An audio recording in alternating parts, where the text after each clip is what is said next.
sick to my stomach by the vending machines. They talk to me, I miss it back home where I could really be free. Not free to be something I could let go if that's what you wanted. But I know you really wanna talk. Polaroid pictures by the side of my bed, stuck in my head. Run a bit quicker. Was it something I said stuck in my head? Against the bloody tripod. No, the pain. We'll see if the camera angle's fucked up once we switch.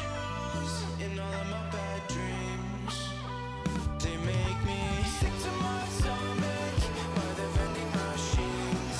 They talk to me, I miss it back home where I could really be free. Not free to be. Hi, hello, hi chat, it's been a while. Hi B, good to see you, King. Hope you're well. You're excited for stream. I know it's getting hard for you, my dear. Oh my god, this is so much pain to navigate. I'm gonna be so for real. So pack your life up, run away with someone I don't know. We try our best, guys, we try our best. Right, the camera angle is fine. 'Cause, oh my god. Doing the setup for this is a pain every time. How is you? I'm pretty good, I'm pretty good. I'm excited for stream.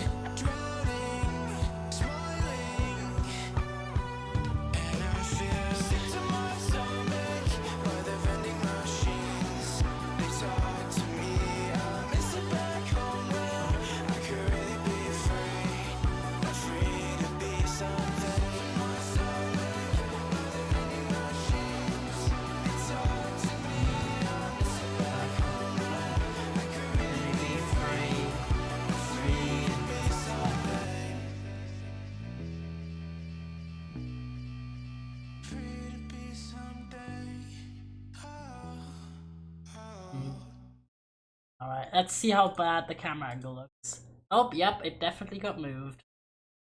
Wait. Trying our best. But there we go. Straight on.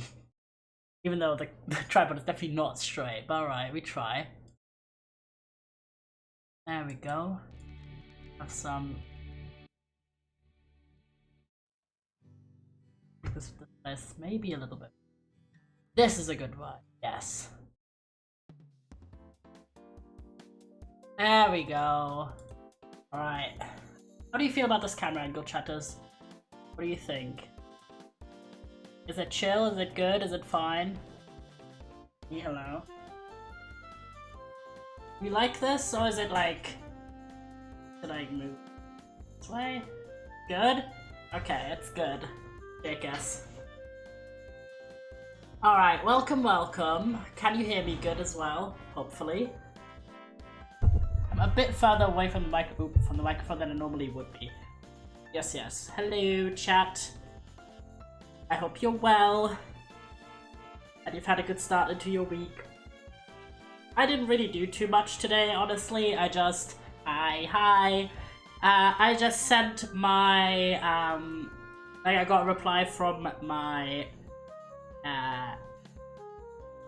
what do you call this? My... That feel when you just don't remember the word of the language. Like, I sent out a letter quitting my job, like, yesterday, and I didn't hear back. That's what I wanted to say. Basically, I heard back immediately, and they were like, yep, it's chill. So I only have to do my little paper job until the 16th of June. So 1 month. Then I'm free after, like, 7 years. And of course, I'm in the process of getting my new job set up. Speaking of setting up, what do we want to work on today? So last time, of course, we did the cookies. They're all done. They're very nice, and they honestly look very tasty, I have to say. Do we want to go up and go with the glass of milk, or do we want to go into the cookie jar? Like, how are we feeling today? Yes, some nice summery music. Good jams. I'm just thinking because diamond painting streams are kind of chatty streams, unless I'm really focusing in on a specific motif element. Oh my god, 100 watch streak! Holy shit. Holy shit, wait, I gotta see, can I get there without... Oh, I can't. Bro, I tried so hard. I would see if I could get a screenshot of your 100 streak. That's amazing, holy shit. Thank you so much, James. Actually, King of Kings. Let's see if I can do it. I just need to... Yep, I can. Need to really stretch much further than I normally do. There we go. My hand. I need to do it. Haha, screenshot is copped. Alright. How are we feeling? How are we feeling on this? Like, we do have... Like, this piece of tape is just because that's a little bit of a sticky element that we didn't fill in. So maybe we'll fill in this section here. First of all.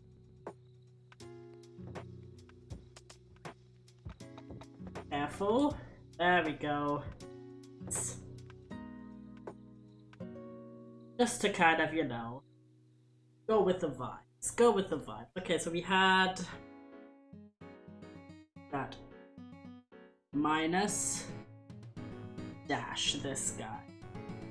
I'm just gonna fill in this little section here that we left unfinished last time because we just focused so hard on the cookies. And then we'll figure out where we want to go. So yeah, I did hear back and I'm very glad that that's now sorted. Also, by the way, if you don't know what diamond painting is, it's pretty explanatory from the picture. You take the little gems, you have a little tray like here, and you plop them down on this surface, which has a pattern printed on it and is sticky, so the gems stick to it, and it makes a very nice, aesthetically pleasing pictures. It's quite a relaxing activity to you know, get into.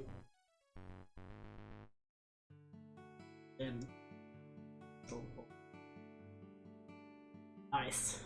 That's just all the dark ones. Now we need the 3 dots, which I actually haven't used yet, and the little like arrow piece, which maybe I have. The arrow piece. Oh yeah, that's 38, 36. I have that. This. Yes. Perfect. I'm going with the ones that I've already opened up and have like in little baggies with stickers on. We did this last time, so we'll see that this is the sections we start with, and then I open up 38, 35, which is the only one we haven't done yet.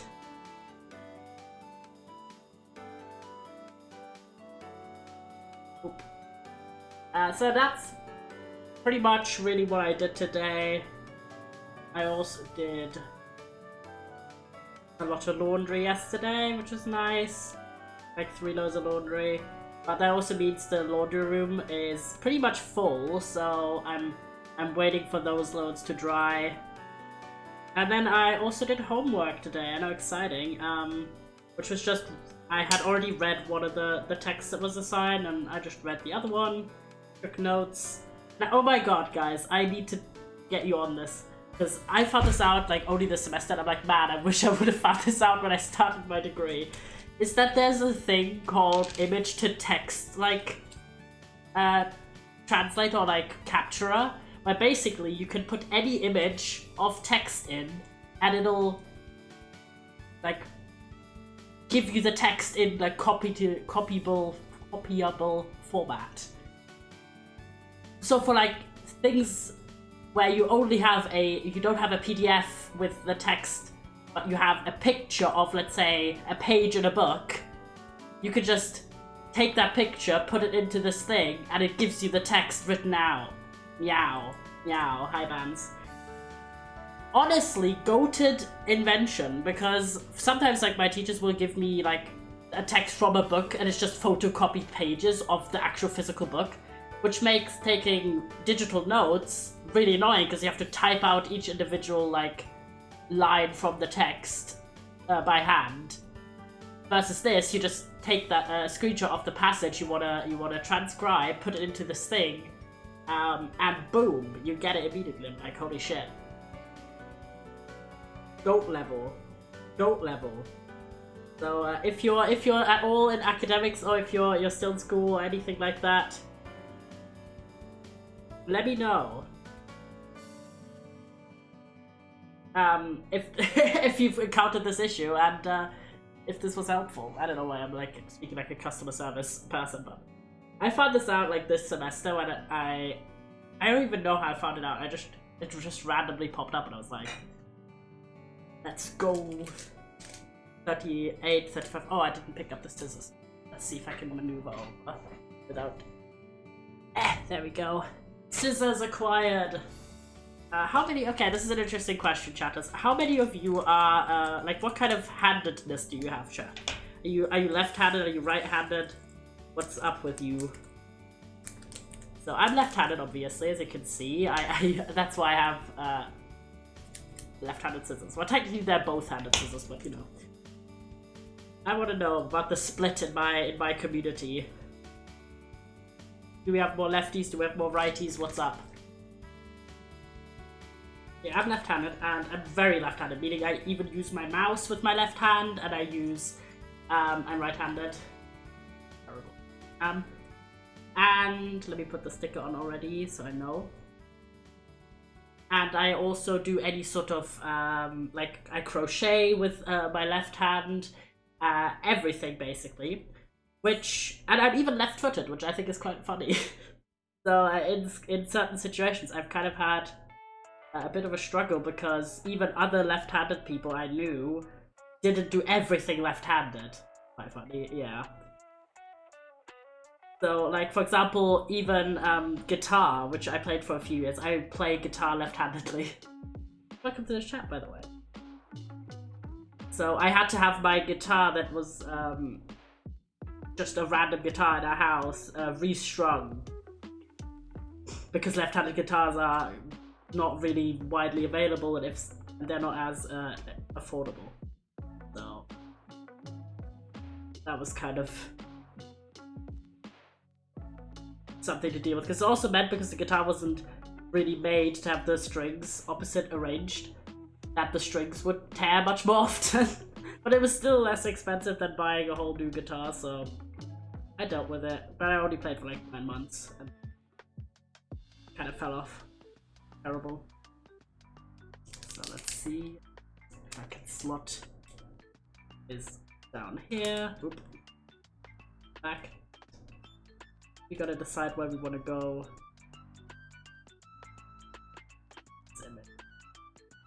Yeah. Oop. Go. Making sure that enough of it doesn't get like exposed to the air and loses its stickiness. There we go. Now really the question is, do we want to go with the glass of milk or do we want to go into the cookie jar, guys? What do you think? The world is our oyster. Milk, yes, yes. Alright. Feeling milky, guys. Maybe not. Let me talk about the word milk. Okay, I had this conversation with a friend of mine recently, and it was about sunscreen. Because if you don't know, there's in German there's multiple words that refer to sunscreen. And one of them is sun milk, literal translation. Which I use very pretty normally, because it's like, I mean, it looks like milk, right? Like creamy. I mean, it's technically not as liquidy, but you know what I mean. Like, normally we use Sonnenmilch, which is sun milk, Sonnenschutz, which is sun protection, literally, or Sonnencreme, which is sun cream.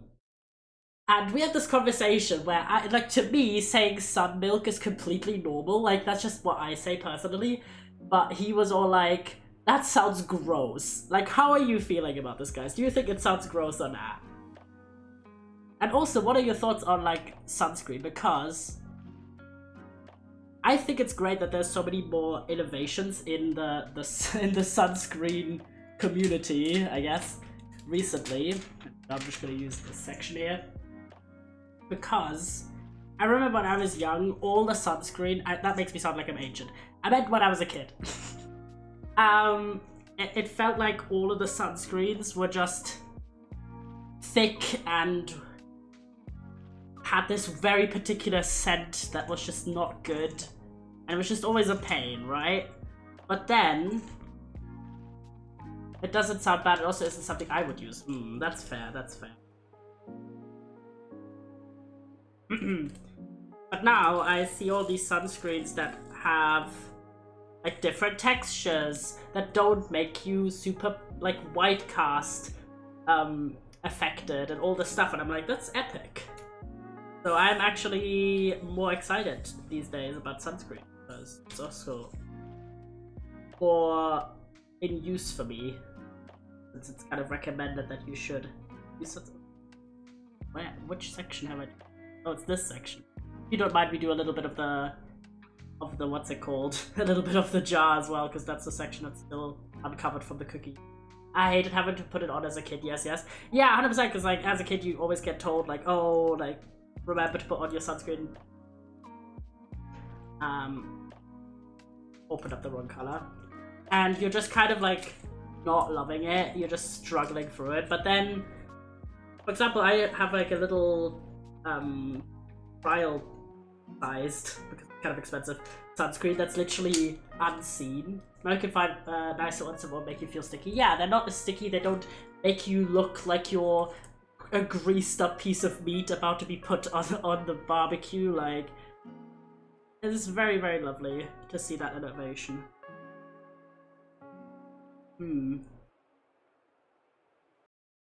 Okay, 32, 37. This color here. Yeah, I mean, I don't want to look all greasy. I already have a little bit of oily skin for like my T-zone, my face. So I'm like, don't really want to enhance that, do I? But yeah, so this like one fancy sunscreen I have. I am actually excited that I did get a like trial size, like this size maybe, a little tube. It's literally called unseen sunscreen because you don't see it. It's transparent, like it's translucent, which is really cool. It doesn't smell, and it can be used as a makeup primer if you're a makeup user, chat. So, which sometimes I do a little bit of concealer, so I try. So it is very exciting.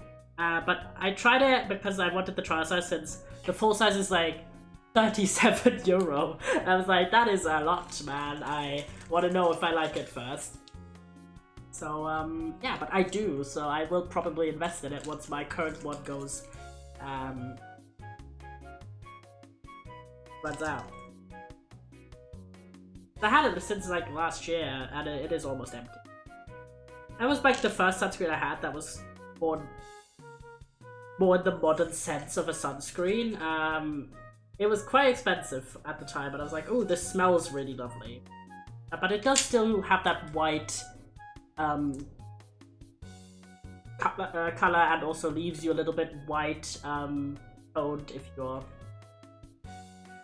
if you're not letting it soak into enough, basically. But it was pretty good, so would recommend. It's like a brand called V-Sun, I think. Not sponsored, but yeah, I do see it a lot more. Me when I paint diamonds. Yeah, so true, so true. We're going a little bit into the jar today, but also gonna continue up with the milk glass. So we need the dash. 550. Where are you, my friend? Aha, there are you. Also waiting for Tash to see if we could do awesome lore. explosion. Good luck. Hopefully you don't have to wait too long. So yeah, all I did today really was do that homework. And one of the things is because it's my class on really nothing bad will happen to Mr. Onik. Because it's for my class for preparing my bachelor's thesis. And we're looking at introductions and conclusions. Primarily introductions. And one of the things was send in, like, if you wanted to, you could send in your an introduction you've written for a previous paper, and it gets anonymized, and people get to, like, the class gets to look at it. And I sent mine in because I was like, why not? And the funniest thing is that this was a mistake that was actually included in me submitting this paper, is that I first wrote this paper and had footnotes, but then I decided against having the footnotes because I think I read up on the writing guidelines and it said that you shouldn't do it or whatever. And I was like, okay, and then I removed the footnotes, but it left the numbers, like, you know how you have like the little footnote numbers? If you remove them, it just puts the number full size right after the word. So I just, in my introduction, had a word that previously had a footnote and just has like a number 1 right behind the word. It's the word other. So I had like other 1. I just didn't read it like over correctly, so it was just in my final submission button. I did leave that in for this assignment. So our teacher sent us this document with 3 introductions, one of which was mine. Basically read over because we'll be discussing them in class. So I read over the other introductions, and the first one was just the weirdest one. It was about the topic of self-infantilization of women. And I was like, okay, interesting topic. But it just had the weirdest way to put this topic. It was just phrased so bizarrely, the whole thing, and I was like, what? Like, it literally starts with like, do I want to be a girl or do I want to be a woman? And I'm like, what? I'd be interested to read the paper based on like the topic being interesting, but not based on this introduction. I won't. The second one was not too bad. This one was about the Canterbury Tales and metafiction, and I know 100% who wrote it in my class, which is so funny. The first one I have no idea, it could be anyone, but the second one, there's like this one person in my class who is really into metafiction and is writing their bachelor thesis about metafiction, so I'm like, it's 100% that person. Ain't no way there's 2 people in this class obsessed with metafiction, but yeah, no, it's quite a nice fella, so... And it was a solid enough introduction. It was a little bit clunky, bit old wording in my personal opinion, like, thereafter. Like, I'm sorry, why the fuck are you dropping the thereafter in your introduction? Oh, did I just... Oh shit, I just put the... Oh, goddammit, I just put them in the wrong container, that's so upsetting. Okay, I have to, like, sort this out. No, I put 2 purples that are the wrong purple in the same bag. No. Look at this. See that? Yeah, do you see it? You see it. Ah, rip. Now I have to manually sort these over to the correct bag, which will... This is what happens when I get too invested in my storytelling chat. Terrible. See if I can fix this situation. I mean, it's not too much of an issue, but I will not remember which color the other color was, so that's upsetting. Really didn't pay enough attention.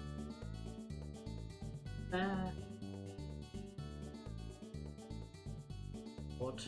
A little bit. It wasn't too many bits, thankfully, so... It was just the little ones that I poured out.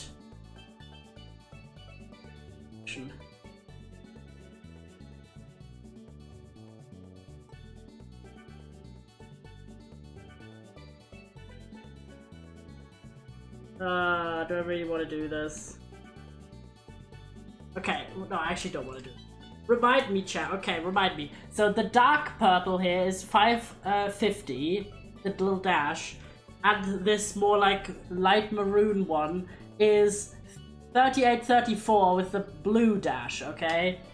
I will just remember to not put the wrong one in. I'll just put them right next to each other so I'll remind myself that it is. Because it's like it's like 50 gems to like individually pick out of this other color. Like, I can't be bothered. I'll be real.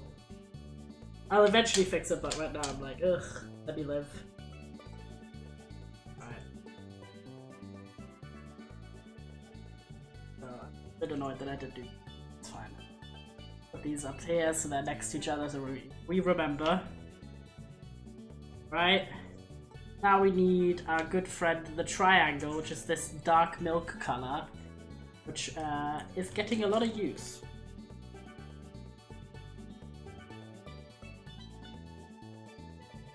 But yeah, so I'm quite excited for that class. I always enjoy myself there, and it's very, very educational.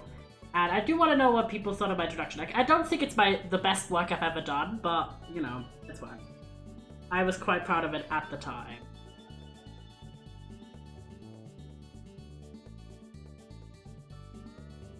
We first measure out the section. Don't know what's up.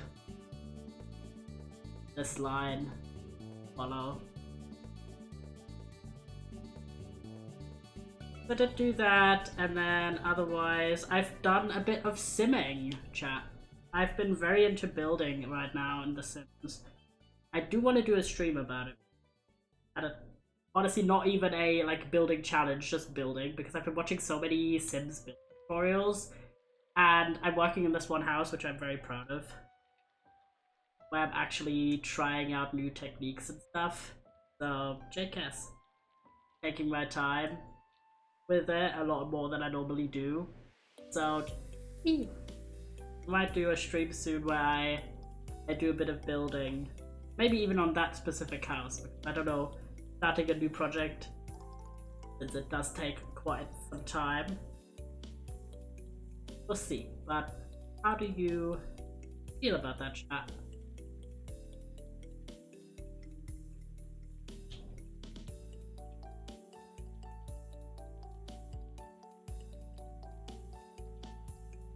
Otherwise, I haven't done that much. I've just said whatever. Otherwise, I have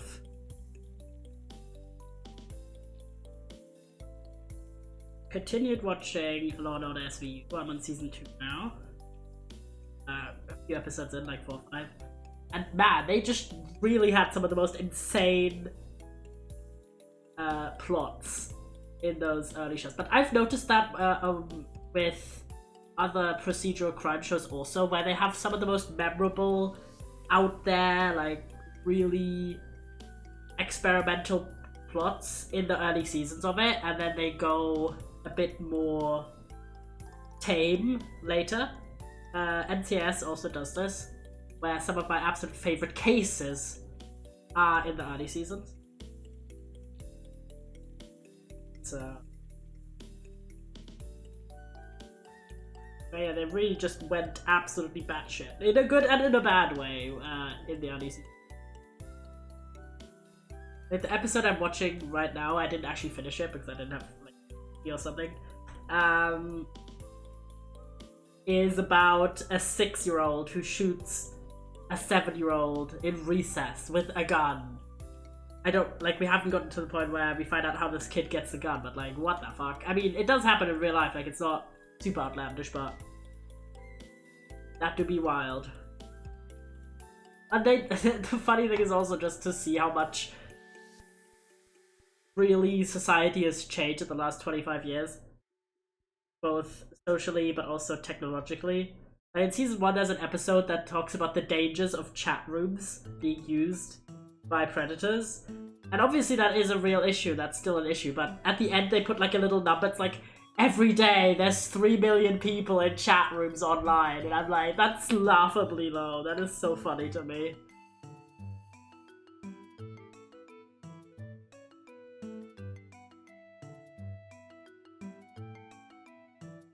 Ah, yeah, the good old 90s. I mean, to be fair, this isn't even the 90s, this is like 2000. You know. Yeah. Filling up the milk jar right now.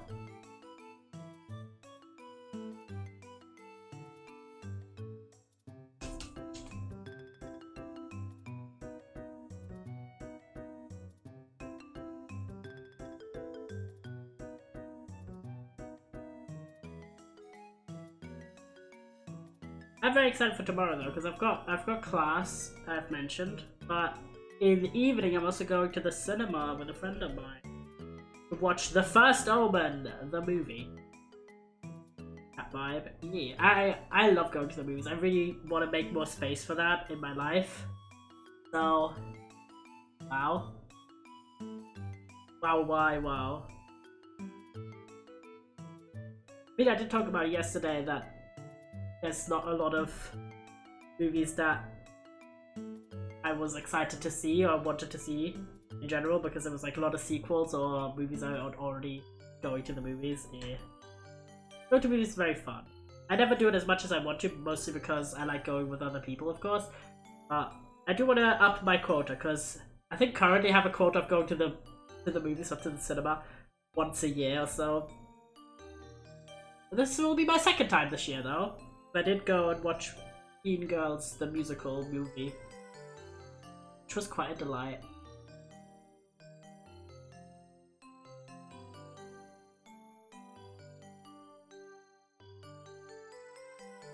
Oh yeah, another thing I did is I called my union because they were like bothering me about my dues again. And then specifically if I was still a student or not and paid student dues, like the level. And I was like, didn't I get... So I called and I was like, excuse me, didn't I get a letter from you literally in January confirming that I would be paying the same level of membership fees for the end of the year? And the person on the phone was like, oh yeah, I guess they must have like changed something, but I was like, yeah, can you give me in writing that I'm paying this amount? Which, to be honest, I'm not even gonna like be in the union for the rest of the year because I have that new job I'm coming up, which means my union dues will be going up exponentially because I make more money, but I'm not currently using union services very much or at all. So I'm like, well, I also don't want to have to change my like job information twice for this year, so I'm just gonna do... Once I have like a permanent full-time job, I want to be part of a union again, but at the moment I'm kind of like, I'm going to a short-time employment for 6 months, which after that I'm gonna not immediately make the same amount of money, so I don't want to pump like 10 times my current union dues into the union. Obviously, love unions, but I've been a member for like 2 years and I've used none of their services ever. And I've not needed to as well. But let's see, so because they have like a 6 month, like every, I think 3 months, that's like the cancellation period. So I will probably go for the next one. And then at some point when I have a longer term employment, I will go and reevaluate if I want to rejoin. At the moment I'm kind of like, this seems like a good point. Especially since it's been such a hassle with the paperwork.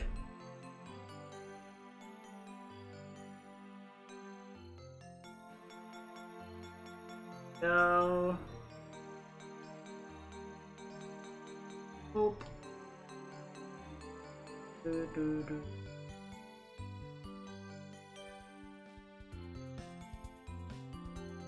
Oh.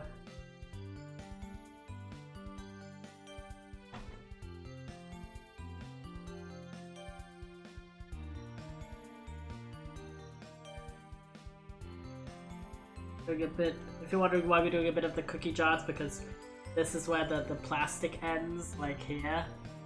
Like this is all sticky, so I'm gonna cover that and then we go up.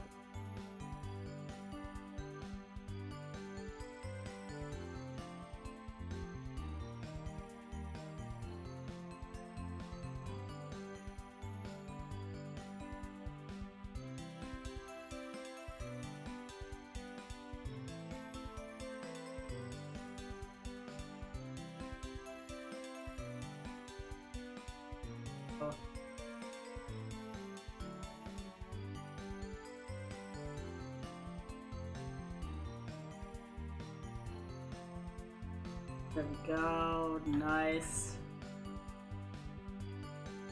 Otherwise this week I've only got... Well, it's got streams, we talked about it already. The schedule's up as well if you do want to double check for the streams this week. But otherwise I'm going to the sign language meetup I've mentioned. Because last time they cancelled because of the weather. It was like really nice weather and people wanted to like hang out and stuff outside of doing it. But this time, I'm excited to hopefully be able to re-attend. And I'm honestly kind of glad. You know that thing when you are kind of, for whatever reason, planning on cancelling something and then it cancels itself, so you kind of feel like good about it? Because it's not on you that it doesn't happen, you know what I mean? So, because the last time, even before they cancelled, I wasn't planning, like I was planning to go, but then my friend who was the one inviting me to joined for the first time said that they didn't have time to go, so I was kind of like, oh, I don't really want to go to this new place without them. So I was already planning on not going, and then they cancelled it, and I was like, yes, now it's not on me, you know. But this time they'll be there, and hopefully it doesn't get cancelled. Because it's like, I think I'm one of the only people, maybe the only person in that who's attended who hasn't actually formally taken any sign language classes. I'm just there for the vibes, and because I think sign language is cool. But and I was actually not too bad at it for someone who's done like very minimal training ever. So I am excited to go there again. They always have free snacks and stuff.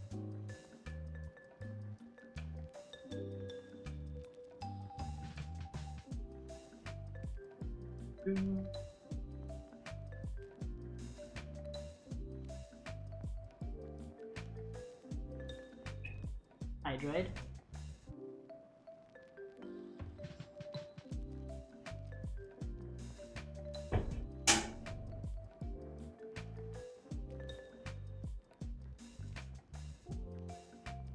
Oh.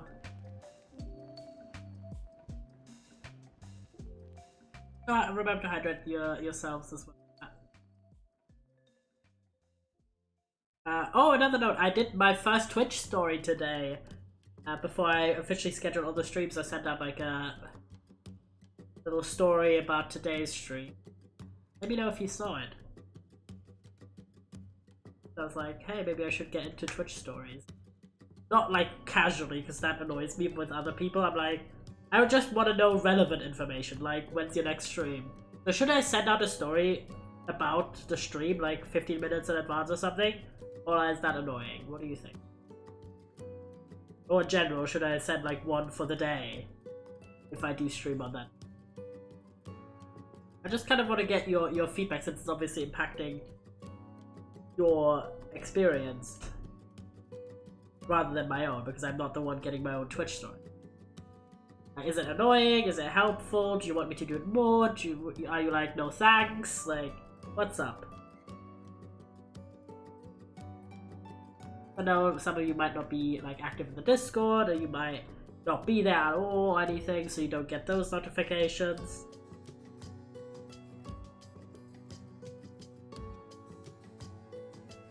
Buy the wax.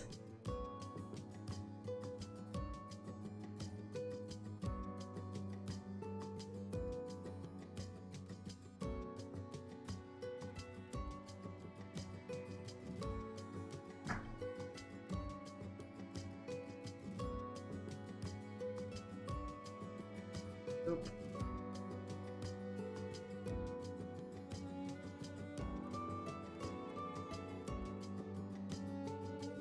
Can we talk about coming of age movies? What do you guys think about them? I really like them. And there's a bunch, like there's this one account that I see floating about in the world. This is so unspecific. Like it's like I think they post reels, and it's always about like movies or TV shows, and I'm just like, this is great. Because if it's like not a super mainstream release, easy to have things just slip through the cracks. So I always add them to my little movie and TV show tracking app to remind myself to watch them. And I just enjoy the whole sorting element of it. Like, I'm the king of gamification for any kind of habit or thing. Like, really, I've got an app for everything at this point. And it's great, I love it. When I was meeting up with a friend of mine on last Thursday, literally for, I'd say, a solid hour, we just looked at my TV show, like, section of the tracking app and scrolled through them and just talked about all the shows, and it was, like, so handy. Because that way I never have, like, anything slip my mind.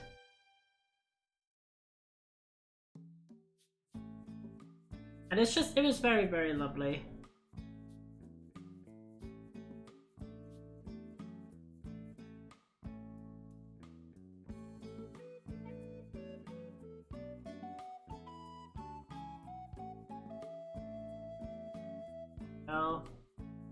Bug.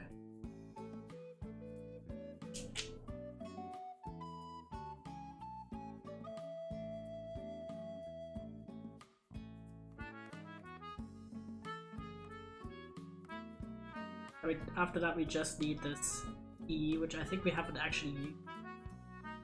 E color.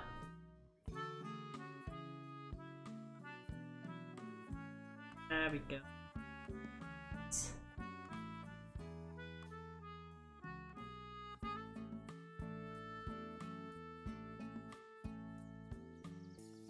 Oh, I completely forgot to tell you this, but I was just reminded of it. When I met up with Elle, I told you we went around and went to different little shops on the way to the restaurant we wanted to go to. And one of those is a shop called Tiger, or Flying Tiger, depending. It's like the same shop. Anyone familiar with it? I think they're Danish originally. Flying Tiger, yes.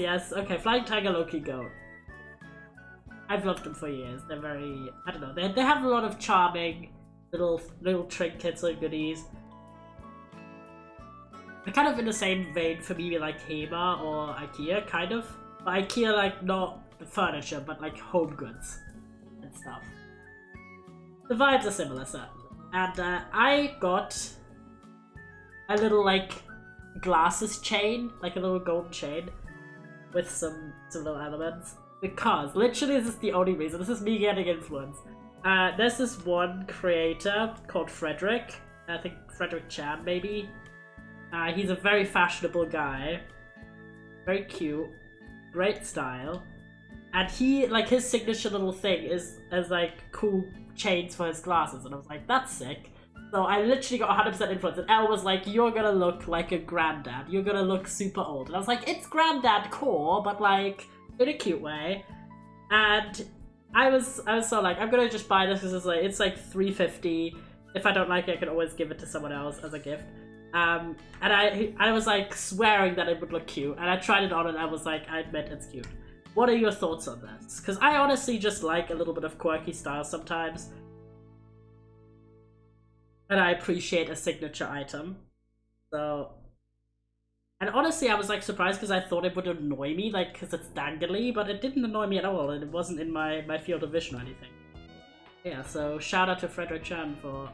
Might be Chan or Chen, I don't remember the spelling. Apologies. They've partnered recently with Cause of Pride, the fashion brand, so shout out. Cool guy. Very, very, very well, like, just in general. Great presentation. It sounds like creepy, but you know what I mean, like, very good at, like, makeup and hair and fashion and stuff, and, like, W. He is 738. Step this. That was 712, 739, 738. You! Do you know that one sound? That's what I was just thinking of because of the you. You have been promoted! You are now one of my elite employees! I recently saw like the actual person who says this, and I was like, damn, imagine being iconic. There we go. Oh my god, look how many this color has. It's like the entire tray is covered. It's the pea, which, I mean, makes sense because all of this entire section is all the peas. I'll just sit up straight up.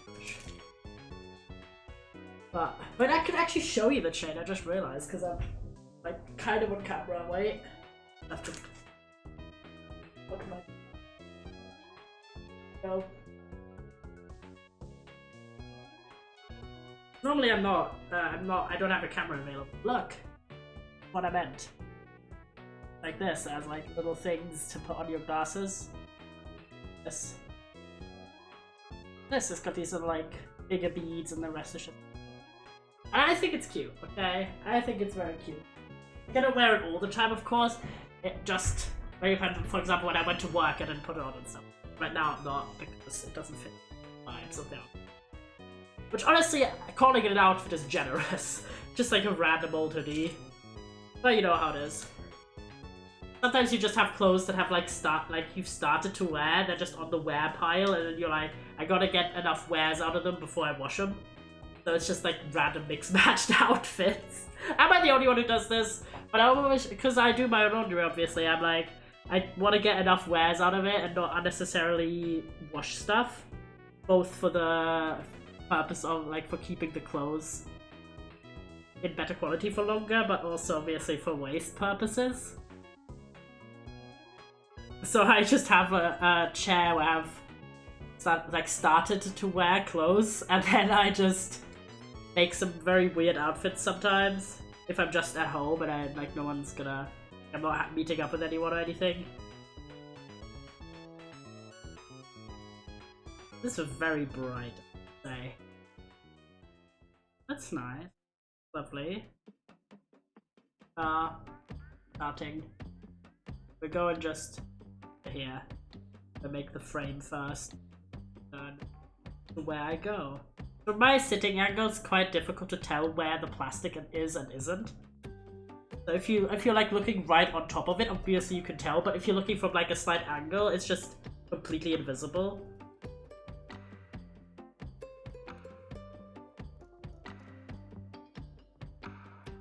Sip. We do have the all caps sip emote in case you're feeling emoty. There we go, sip. Iconic emote.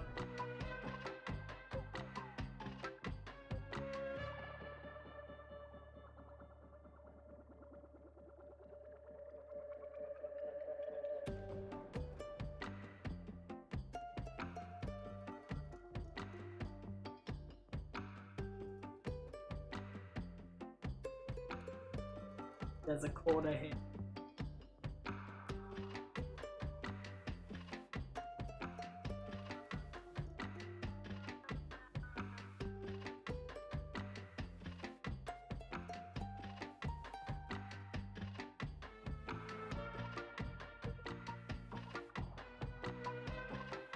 There we go. Me where the water tastes like heaven. Real. What are some of you guys' favorite drinks? Let me know. And how do you feel about sparkling water versus still? I like sparkling water, and I think it's kind of a very common thing in Germany to have sparkling water available. Like, I don't know, it just has good vibes, you know what I mean? Like, but I know a lot of people don't. I do personally like sparkling water quite a bit. Sparkling water is as spicy. Yeah, I know a lot of people think it's spicy. Personally, I like it. I enjoy it much more than distilled water. For taste purposes. Like, if you're thirsty, I want iced tea or I want still water. But for taste purposes, I enjoy it. And by thirsty, I mean if you're like literally you're just like completely dehydrated, you want to chuck some liquid into you. Terrible. Still water tasty. Tasty.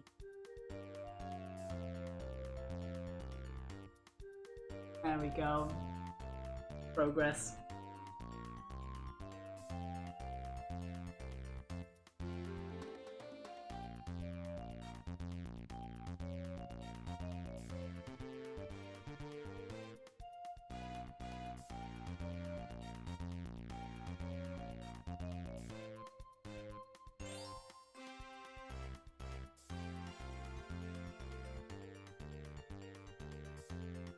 Arrive. Hi Sunny, how are you?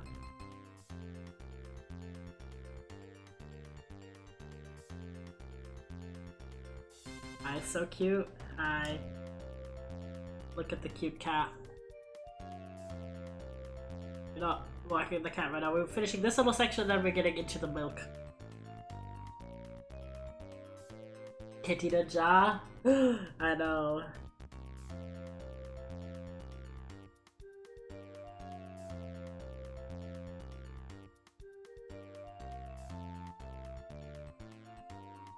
Much joy.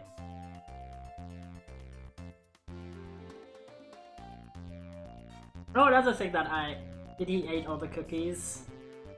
Who knows? Maybe. Maybe the cookie jar was empty. I mean, hopefully the cat didn't actually eat the cookies. Can cats eat chocolate? I don't think so, right? Because dogs can't eat chocolate. These are chocolate chip cookies, I'd be like a bit worried about the cat.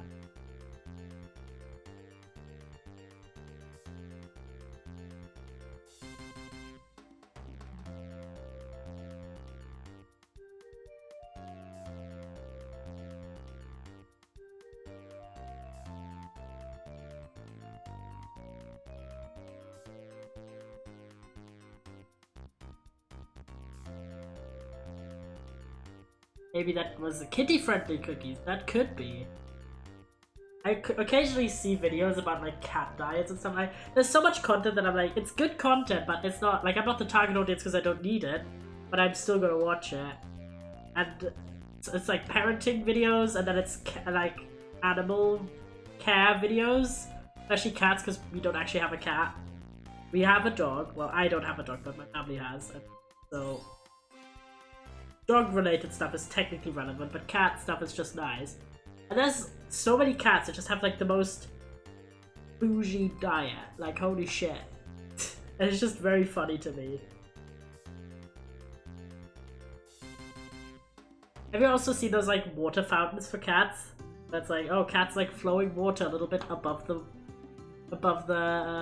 ground. So there's these little like fountains that cats can take some sips from.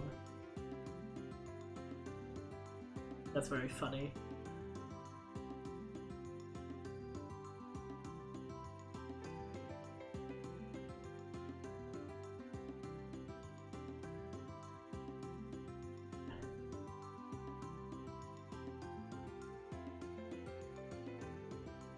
Oh, nice. Finished with this section. Are you excited, guys? Only a few to go.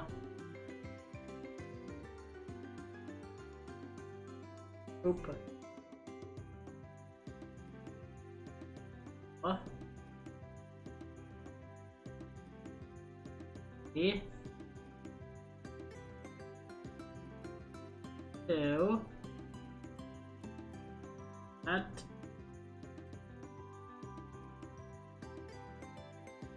1. Boom. We're done until here. So now we can get a new section unveiled.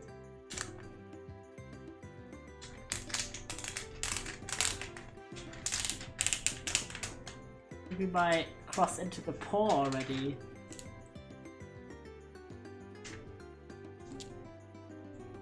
Can't see very well, I have to say. It's kind of unfortunate. It's until here, right?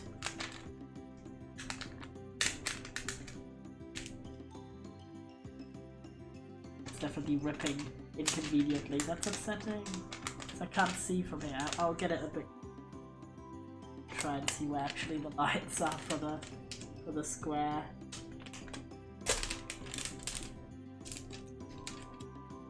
Yeah, I think. You got this.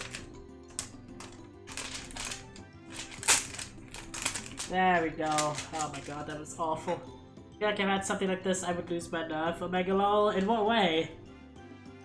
Like because you have to wait a long time to see the art? Oh, it was just kind of difficult to see for that. Alright.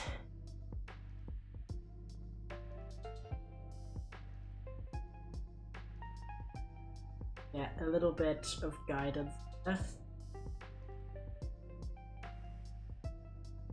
Yeah.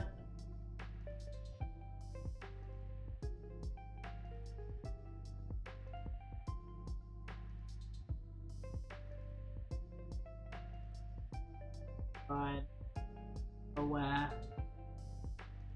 Stickiness end.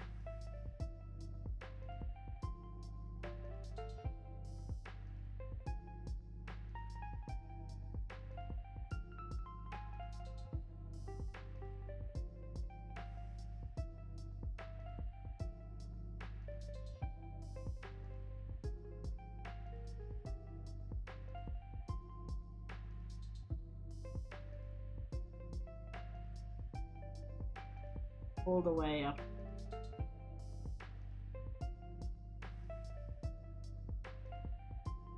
Dots. That's it there. Rhino.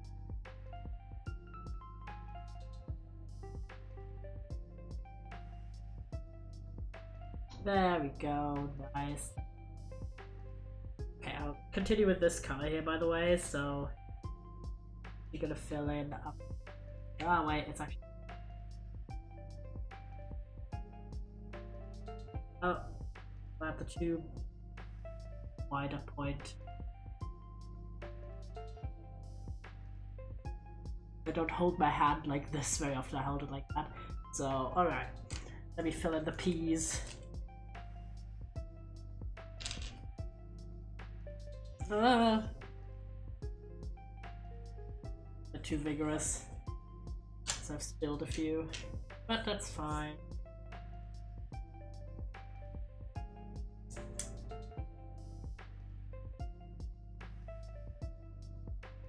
Oh. Bag time.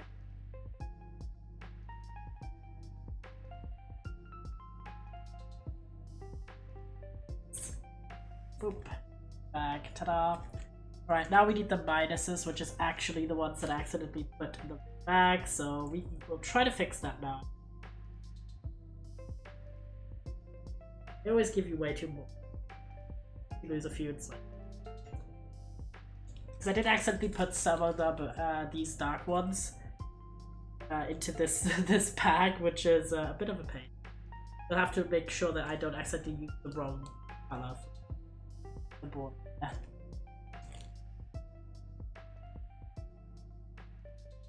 I'll leave the other one as reference right next to it, so I know.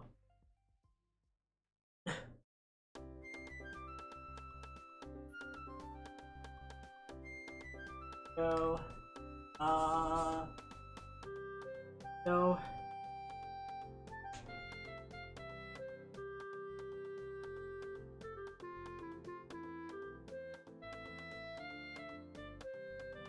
Probably should start from the left side of the painting, but I don't want to. I do want to just get this line of the milk down.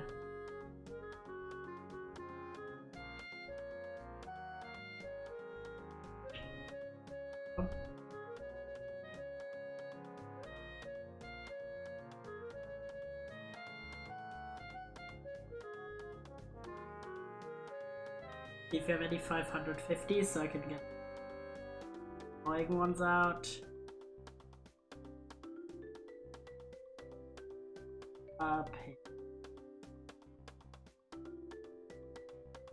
Annoying ones as in the wrong ones that they put in this bag.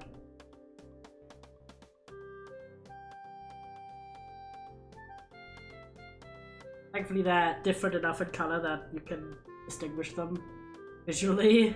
Some of the colors are very close. These ones aren't.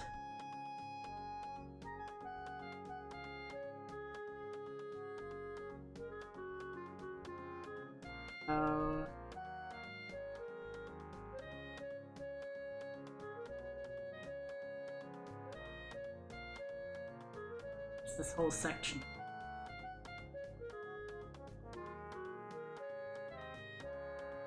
Go. Just a bit of random bits up there.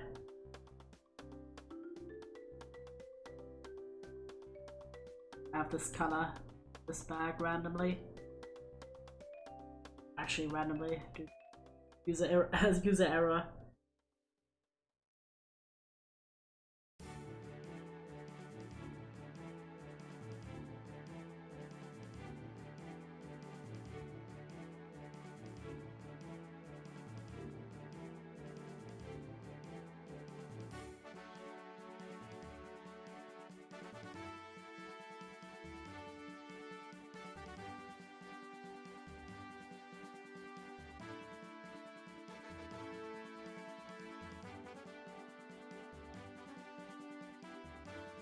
The music a good level, by the way, chat. Let me know.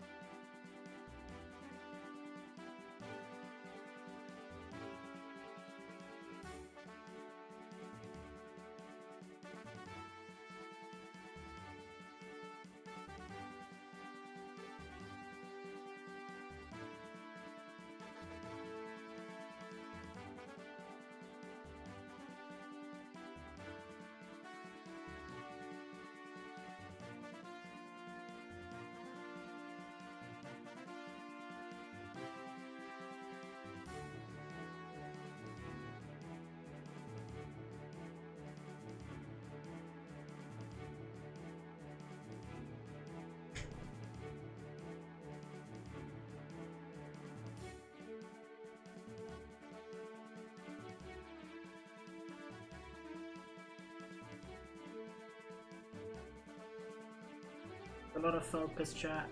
If I'm a bit quiet.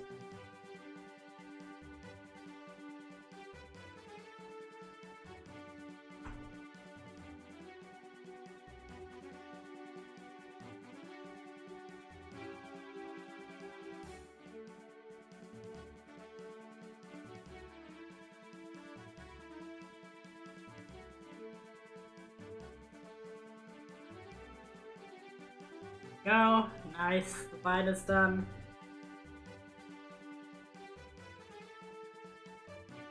Dark one's out here. Onto the page. Very nicely.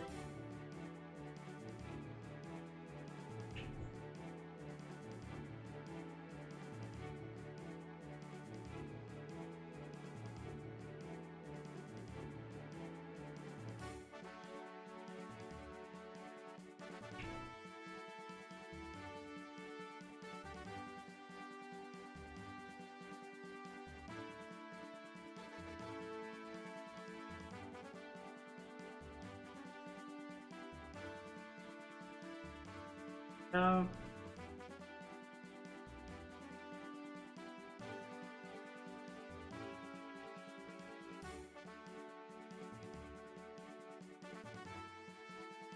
Best part is I would have like a few of the dark ones left on the tray.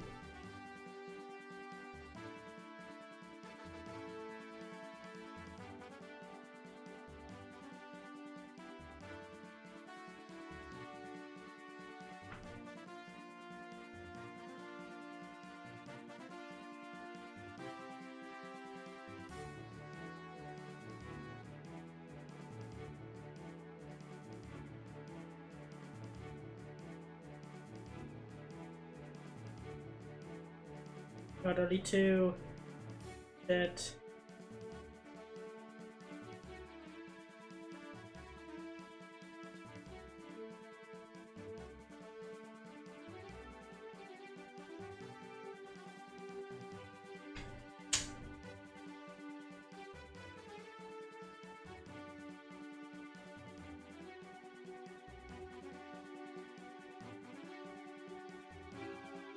Alright, the final one, yay!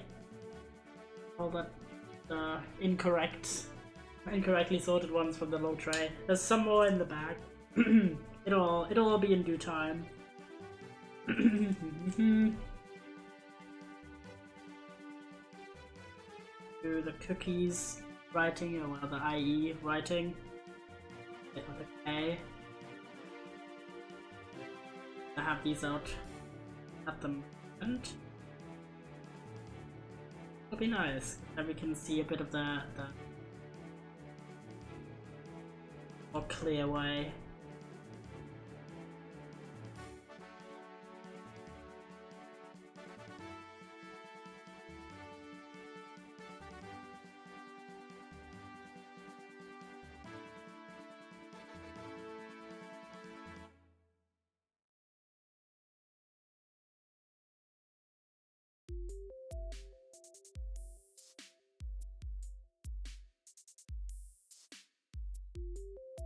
For the eye.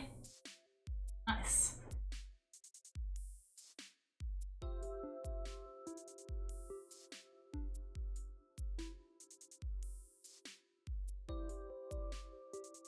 I just realized that the painting is mirrored for you. Hope you don't mind that too much.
Oh.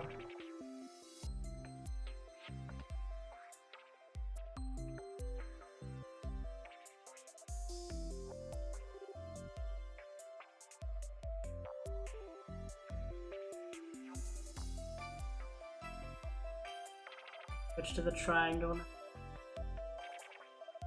sections.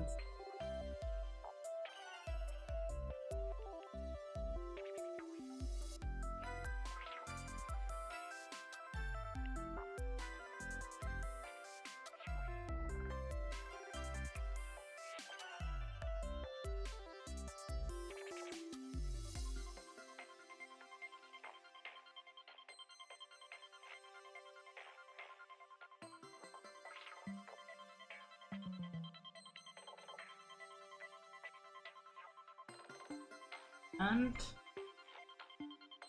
there we go, nice.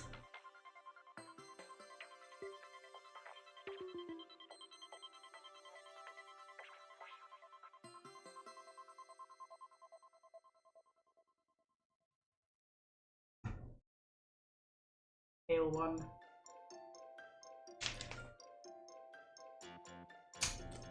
Go.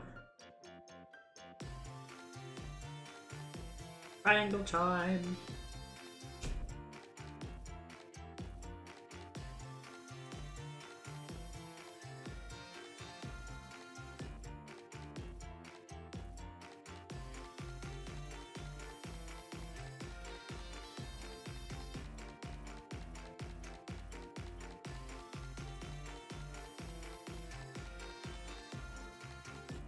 The big surface I could actually make.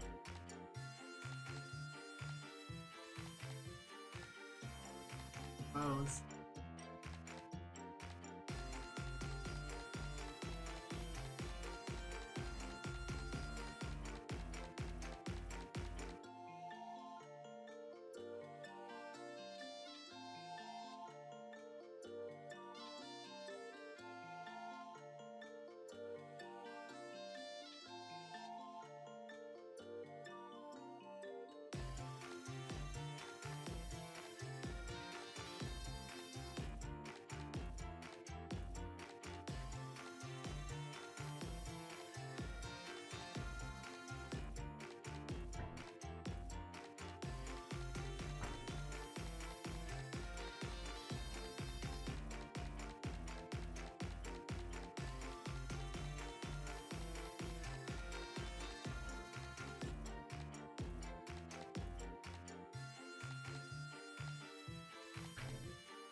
First, getting in against the sticky parts.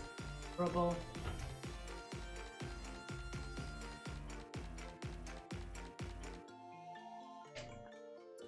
There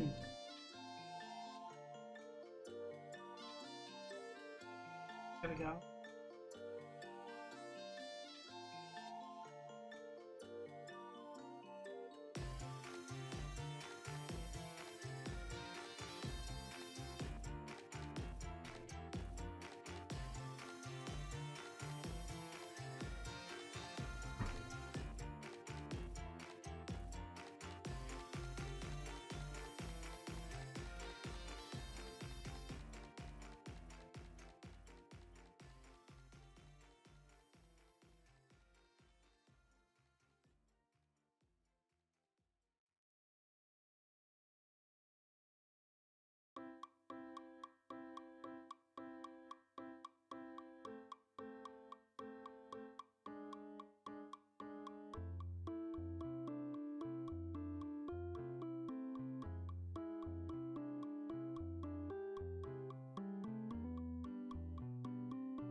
Sorry, do you ever get that feeling when you talk and you just feel like weirdly scratchy your throat?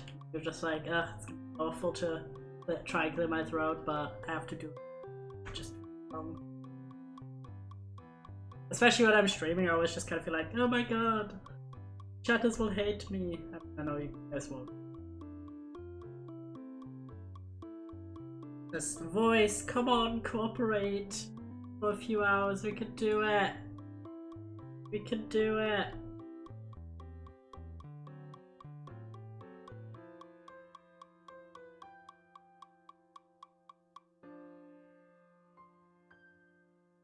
So cute. Hi, Quinn. Welcome in, King. Cute. Making lots of progress. Hi, Haps.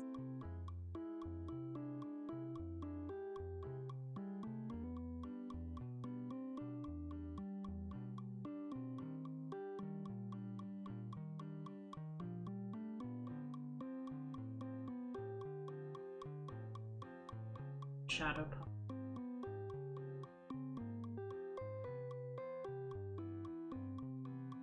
How are you today?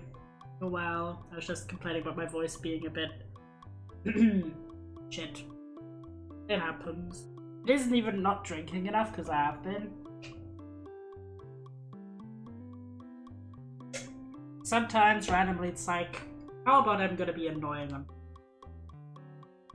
And I'm like, well, cool.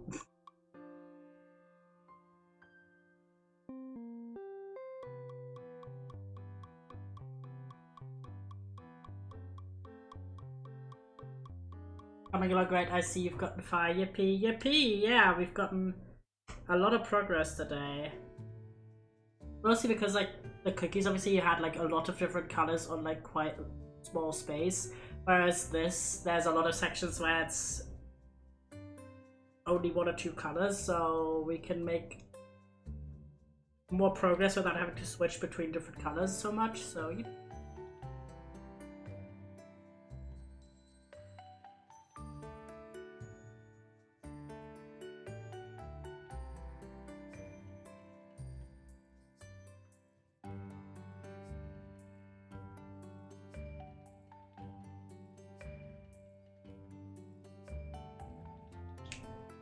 The groove.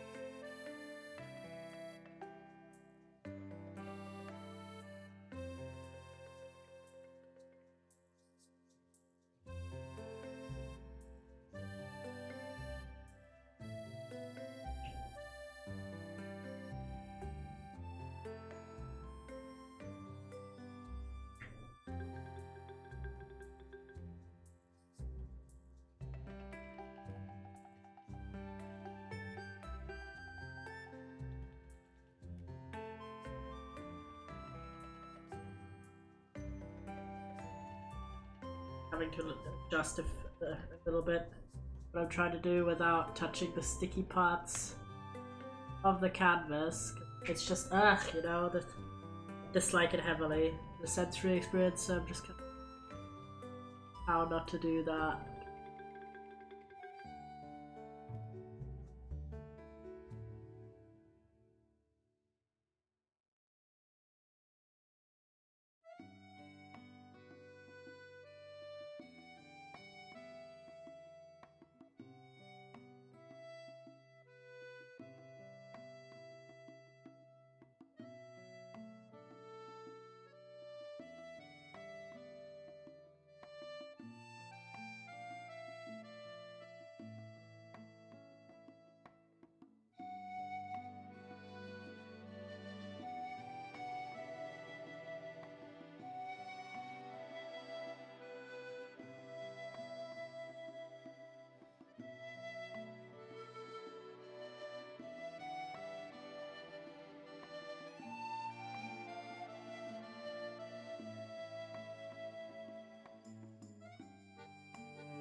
Time always just flies by when we streams. It's already been like an hour 15. I just checked the time. I was like, damn. Feels like 10 minutes.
nothing more satisfying than getting them like first try without having to attempt flopping them down. Hey, noodle time, BRB, pee pee poof. See you in a second.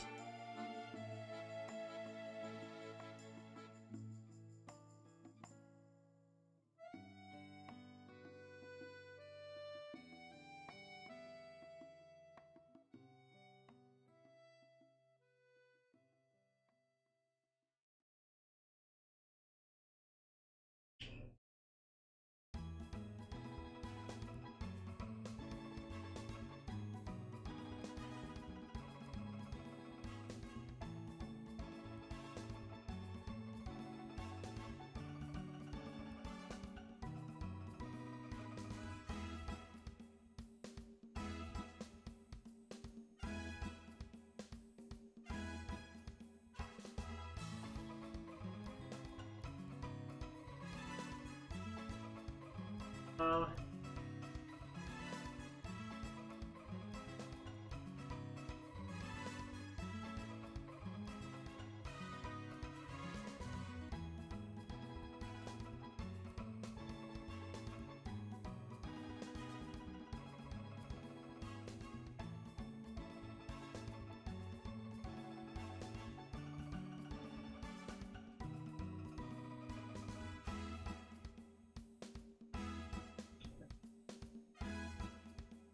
My gosh, chat. I was thinking about this. Once I have my new job, one of the things I'm gonna 100% buy like really soon is a controller. There's so many games that are controller only, and I can't play them. One of which is the Bluey video game. I really want to stream that. And I know it requires a controller. Also, of course, some games are just a pain without a controller. Like Celeste, which I do playing on the channel. Oh, that one demo that we wanted to try, and then it couldn't because it's controller only. Like, obviously you can, for Steam games, you can technically rebind controls and stuff, but I want to just be able to play these games as they're intended. That's... I've never owned a console that has a controller like that, like a PlayStation or even a Switch or Xbox. I've just always had. The only one that has a controller that I own is a Wii, but Wii controllers are not particularly flexible.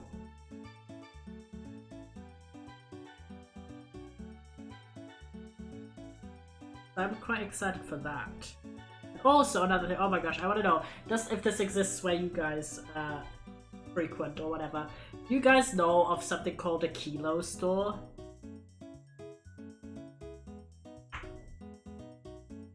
I want to know, I'm curious.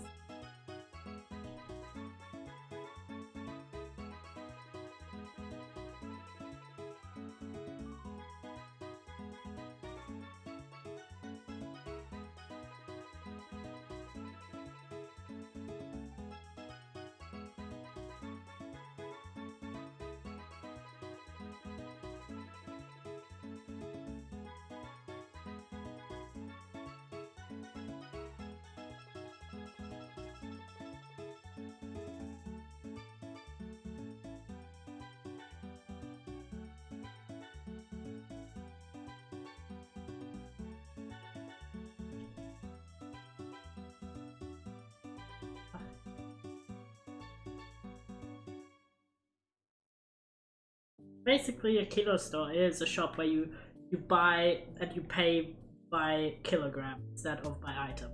And often clothing shops, which is quite cool.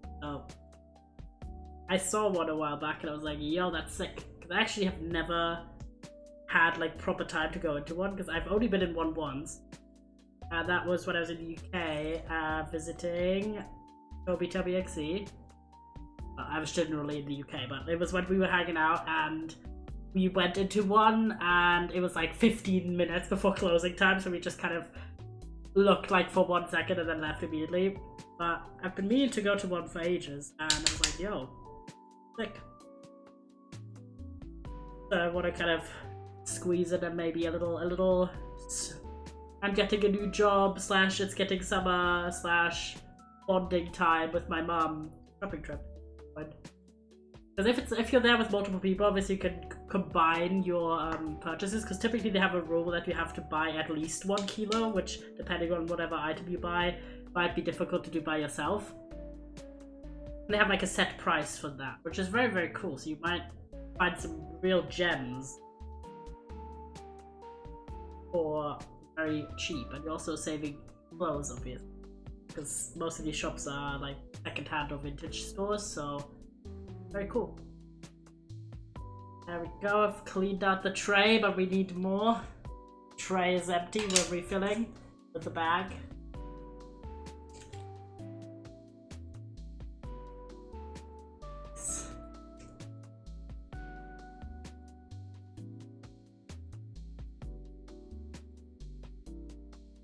Right. Flip around correct way you can do it.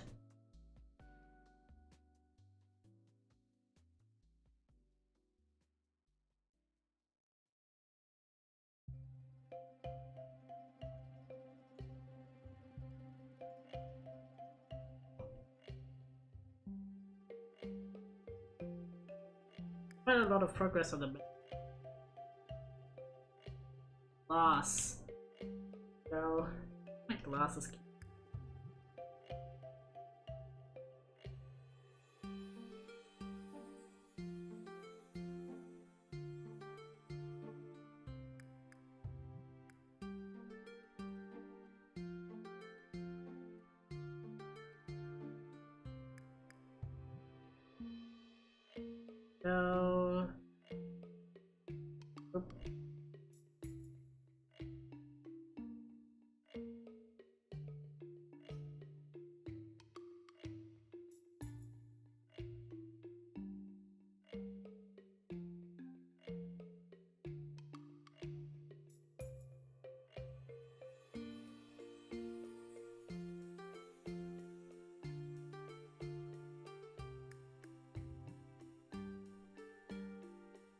so another thing I've been thinking about a little bit, kind of in the whole planning into the future vibe. It is such a vibe. This is a great playlist. It's just like video game summer music. But yes, speaking of summer, I'm also thinking of like, do I want to go on any holidays this year? Because last year, of course, you guys know, I went to the UK twice to visit friends of mine, and I had such a lovely time. But unfortunately, so said friends, they had like a spare bedroom in the house they rented, but they got kicked out by their landlord end of the year. This landlord wanted to use the house for himself or something. Very big shame, so they all kind of dispersed into the winds, basically, and tried to get their lives back up. I think all of them moved to their parents, which the UK housing market do be like that. They haven't found like a new spot. So I don't have like a place to visit, which the past few years I've only gone on trips that are very short, like a few days max, like 3 days max, or I have like someone's house to stay at, because obviously it cuts down costs immensely to not have to pay like a hotel or Airbnb. I've never actually used Airbnb. Right? Have any of you? I don't know, they kind of intimidate me. Like just going to someone's house. Kind of wild. But yeah, anyway, so that's kind of what I've been doing. Just the typical like student, you don't have a lot of money, like cheap as possible holidays. But now I'm like, okay, I'm gonna have like a more proper paying job. Maybe I should have a summer holiday, you know? It doesn't mean like a super long one. Especially since I do have my job, but I could like afford to go like half a week in terms of time, and probably in terms of money also, so I'm kind of like, maybe I should. But then at the same time, I'm like, again, if I don't visit friends, I'm not someone who goes on holidays alone, necessarily. I've not done that. How do you feel about that, chatters? Are you people who would go on a trip if you had the money and time, by yourselves, or are you like, I want to go with family, or I want to go with friends, or the significant others, or anything like that? I'm kind of like, since I had that conversation with one of my friends about our travels, and they've mentioned going to Ireland, and I really want to go. I would love to see more places in the UK as well. I'm kind of like, maybe I do a little like August moment or something.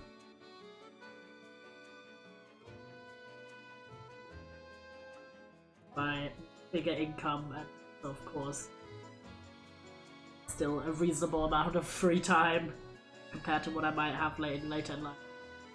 Alright, do we have any other triangle?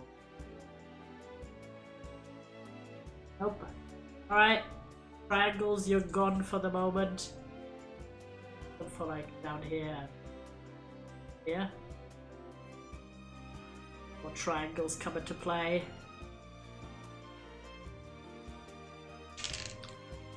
Now we return to the letter P. For all of this. Many P's.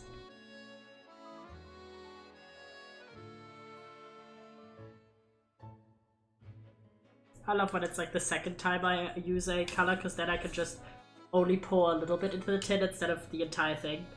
This thing is resealable, so I'm like, yes. Give it to me. Nice, bright shinies in here.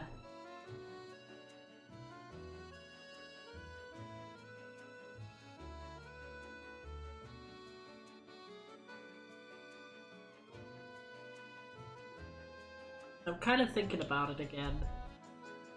Like, maybe I do wanna see if I can measure.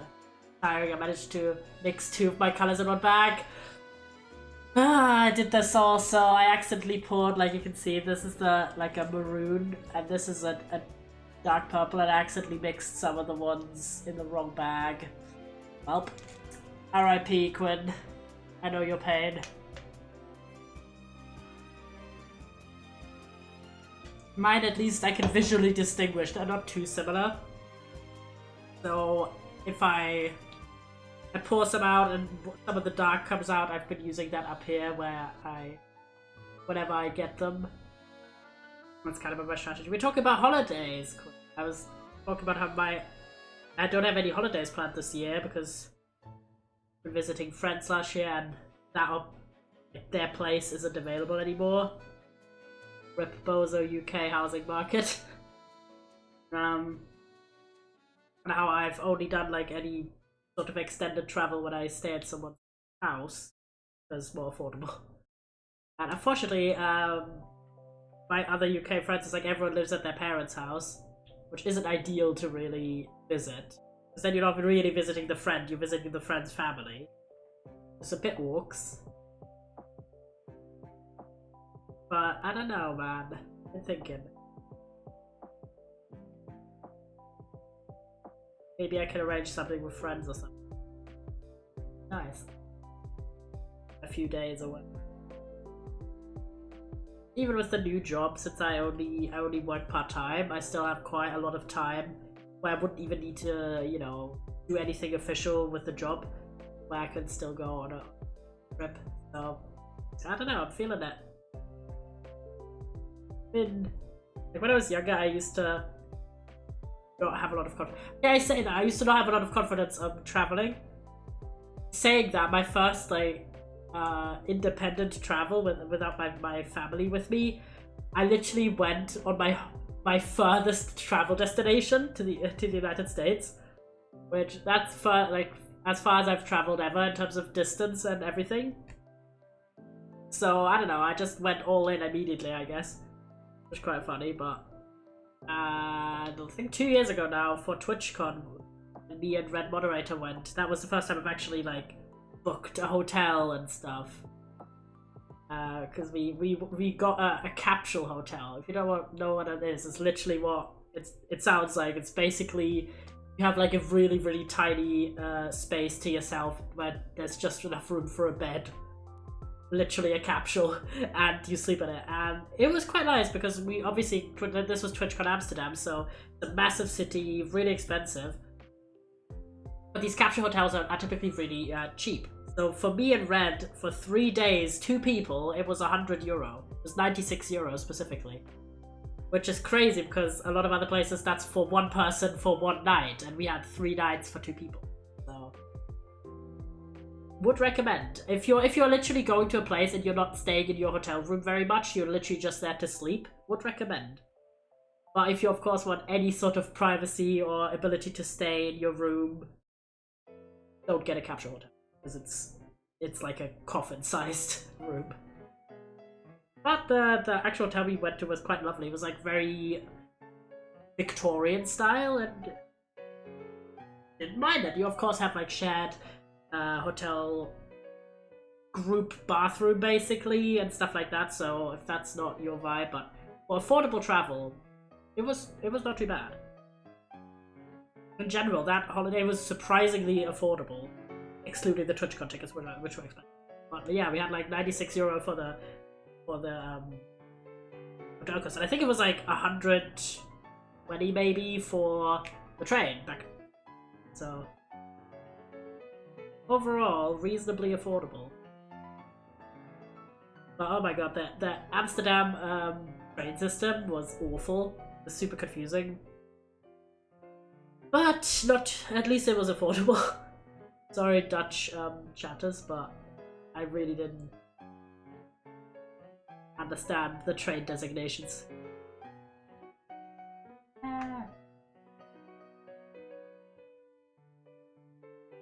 If you could travel anywhere, chat, where would you travel to? What would you want to do? Are you someone who enjoys like a beach holiday or an educational holiday, like city trip or something?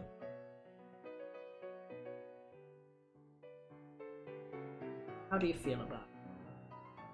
I kind of like a mix. I like having something to do, but also having a little bit of just chilling, reading, having a bit of relaxation time. That's my favorite type of holiday.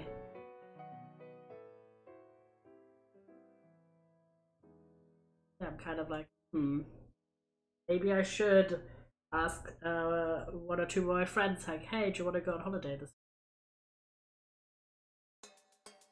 See if we can arrange some stay-at-home holiday. Base G, that is so fair. I mean, that is very, very fair.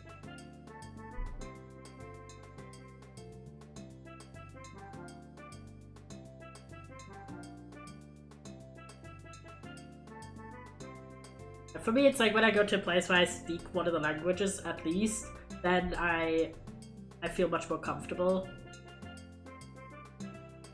Or at least I speak a bit of the language. And of course, I also base where I go on queer friendliness. Like, there's some countries in the world I would just not go at all. No chance, man. Like, I don't want to get arrested for looking too gay on the streets. I don't want to get arrested for walking while gay. So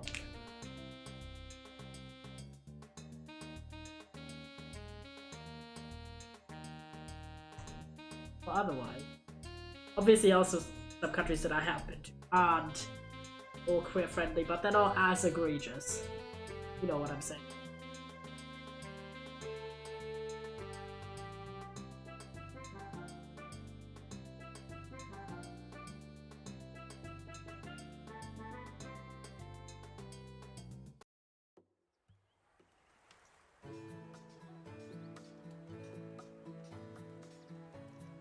So much progress. That glass of milk.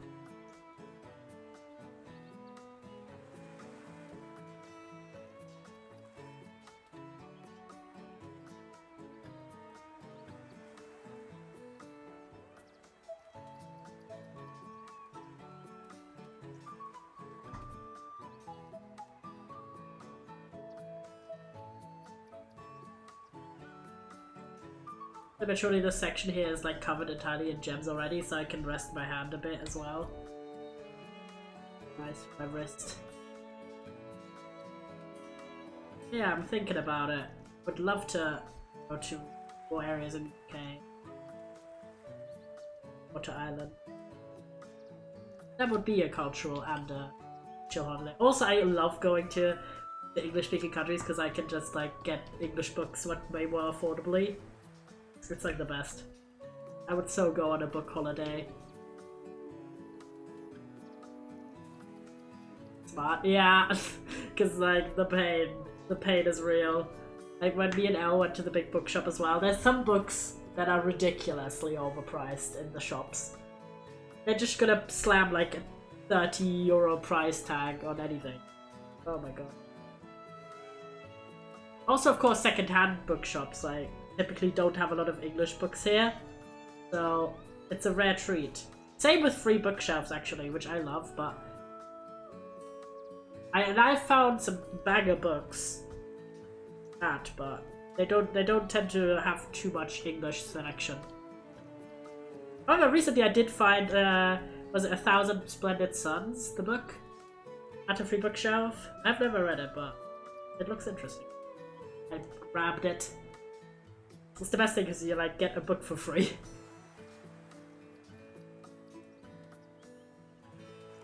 Oh yeah, and I'm thinking of books. I've been reading More or Less is Lost. I'm about halfway through. Which man, it's just a very good vibe. Like I love books with travel, like road trips and stuff, a lot. And that book has that element. Like he rents, like he gets given an RV by this random author that he knows, who's gotten too old to use it, and then he just uses this RV to travel through America, and it's quite good. But that series very much lives off of its unique narrative style and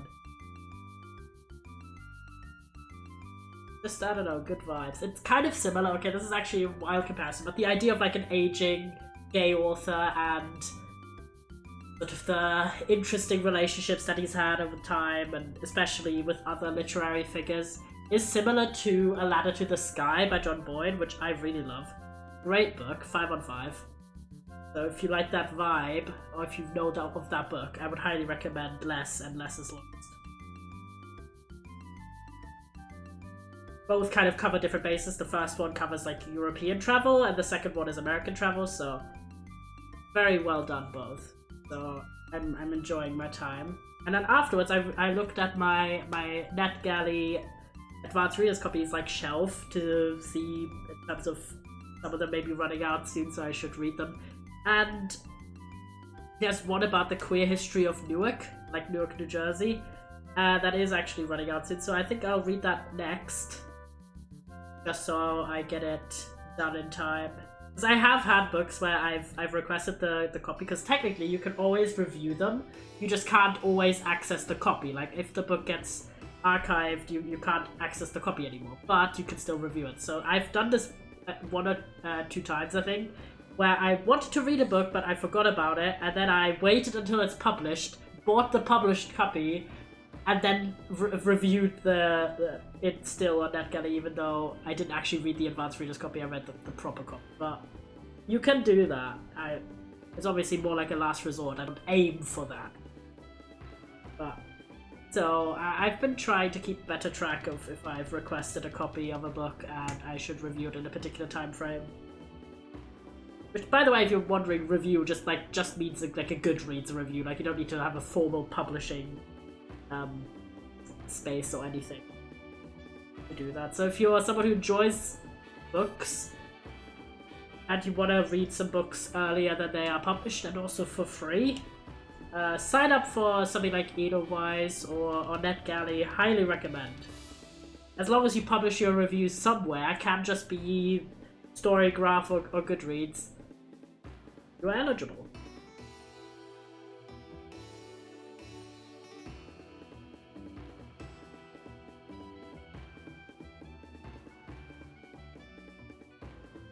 I've used that for 4 years, I think, now. Started in the pandemic.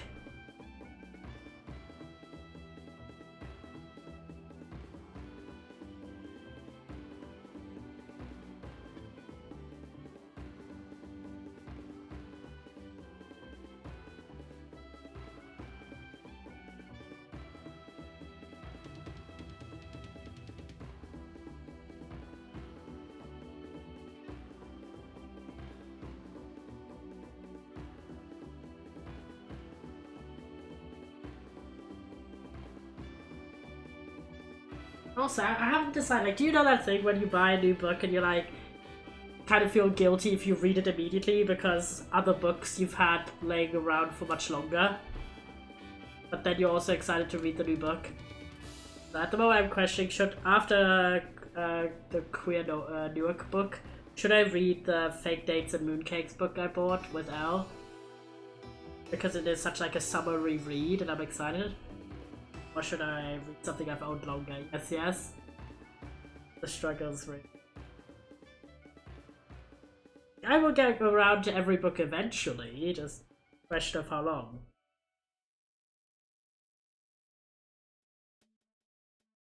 I've read all the books for my reading challenges already, because Iris Kelly Doesn't Date and Just As You Are, so I'm kind of like a free agent. Of course, I'm reading 2 books for my class about writing research papers, so those are kind of covering a little bit of my reading slots as well. But technically I have unlimited ones. I have more than 1 book like in the reading process basically at any given time, especially since I do have books for school that I tend to just like read whenever they're required to be read in class. I'm gonna use up the rest on this tray and then we're gonna get to this X color we haven't used.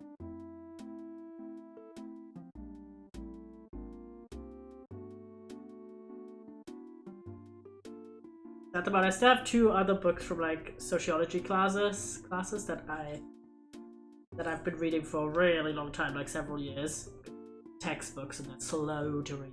Not always on the move. Progress on them, even though the classes I got them for I have already passed like years ago. I'm a completionist when it comes to these kind of things, so. And then I have the 2 books for my class now. For reading, and then I have Lessons Lost. I have 5 of them. I kind of like having 5, 6 at the same time max, including those oldies. I do want to use up, and then I want to keep less slots going at the same time, but at the moment they're there. And they kind of, like, one of them in particular taunts me because the app I use shows you how many days a book has been like in the reading section, and that one I think has hit is like 1,700 days. So yeah, it's been a while. And then I have another one that's also like 600-700 days. Rip. Kind of like at some point you are like, maybe I should actually finish this book. So I guess it's an effective tactic.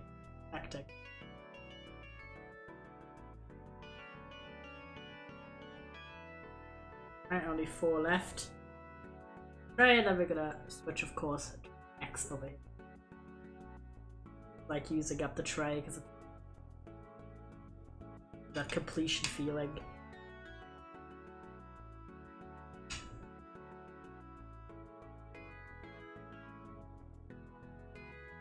Oh wait, there's a yeah. E. And we need X, which I actually haven't done at all. This is 739.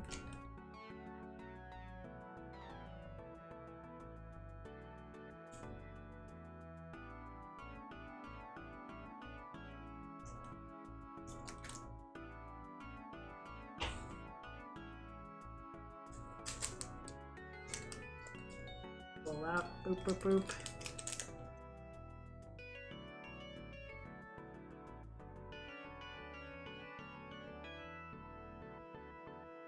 The baggie for that already. Oh, working with.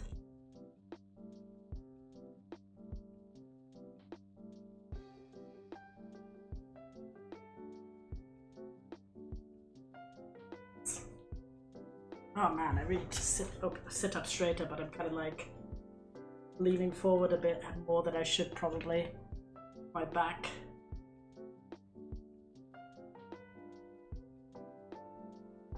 There we go. Let's get into the X's. The X's and the O's.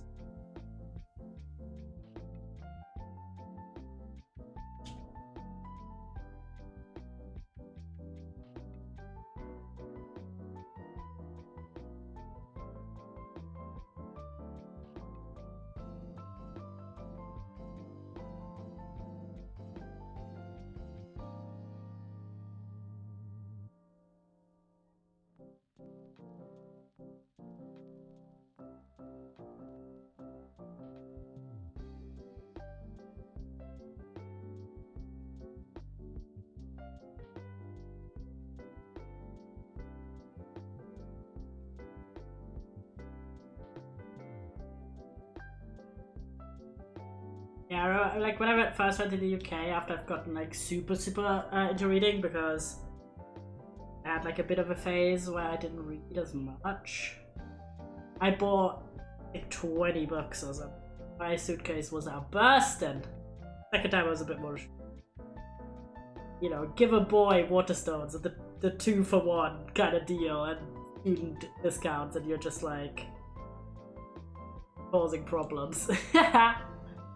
So I have quite a few, but I've also read a lot. I try my best to not just collect, but also keep what I liked and sell or gift what don't like enough to keep.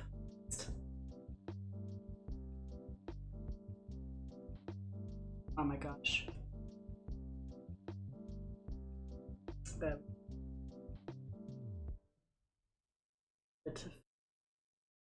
over here.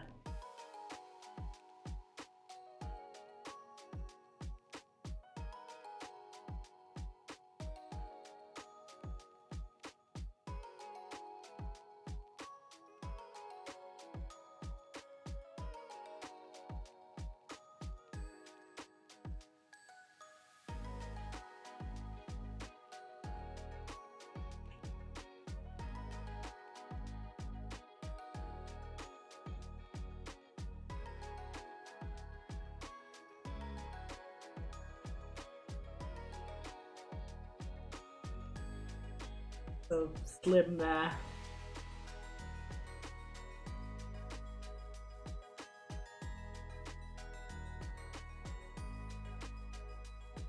Over here, mark that line.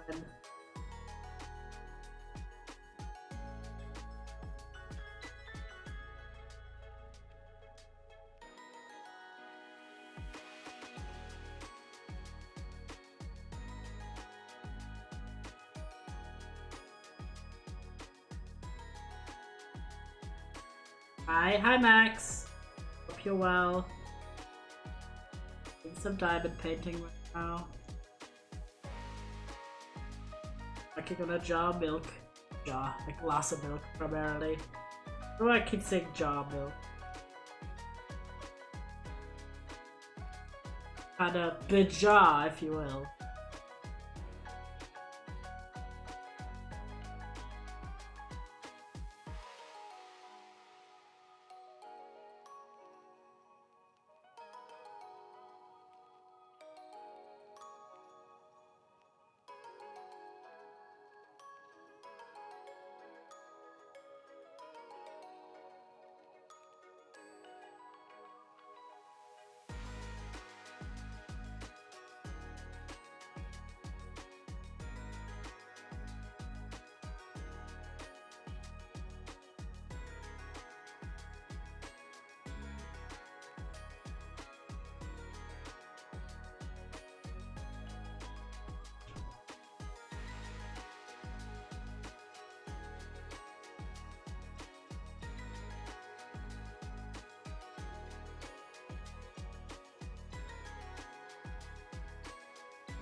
Actually bringing pets any from my school to my room and just putting on top of my server and forgetting about them. It happens, man. There's so many things that I've started, well, I started or generally buy multiple times and keep at different locations because I have that same issue. Like, a good example is I really like sour chewing gums when I'm on the go. Oh, good sensory input. And I have them just stored in all my jackets that I wear frequently. So if I just grab a jacket and don't think about it, like, chances are there's going to be some gum in there. Or another thing is like hand cream, because I get like dry spots on my hands. I have like one station on my desk. I have one In the bathroom, I have one in my backpack that I take everywhere, so... Or pretty much everywhere. So it's kind of a good system.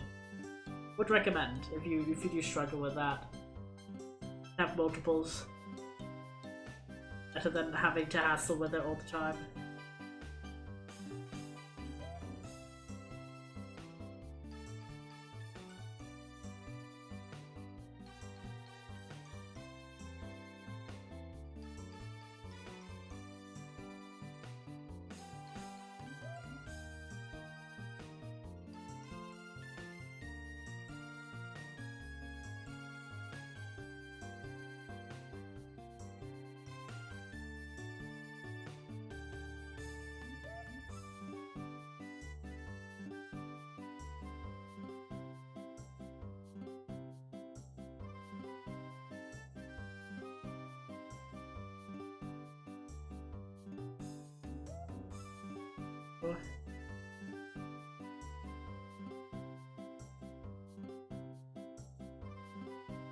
Hands are just dry and I ignore it. I don't know. I mean, it's like the dry spots, they get like kind of cracked and stuff, which isn't particularly pleasing. So I just, it always depends on how much you're bothered by something. I personally am annoyed about it, so use some more hand cream.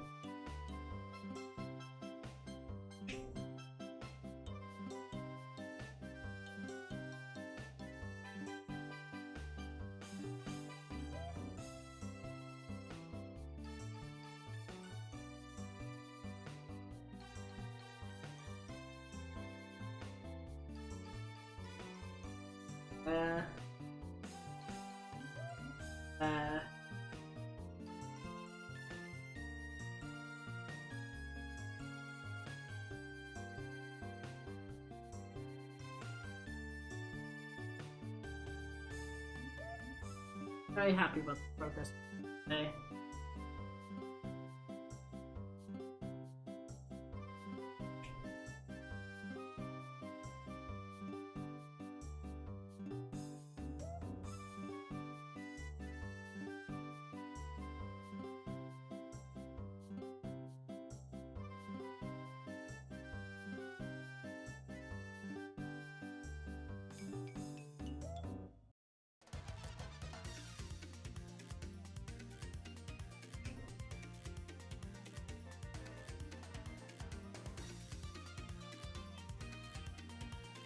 And in this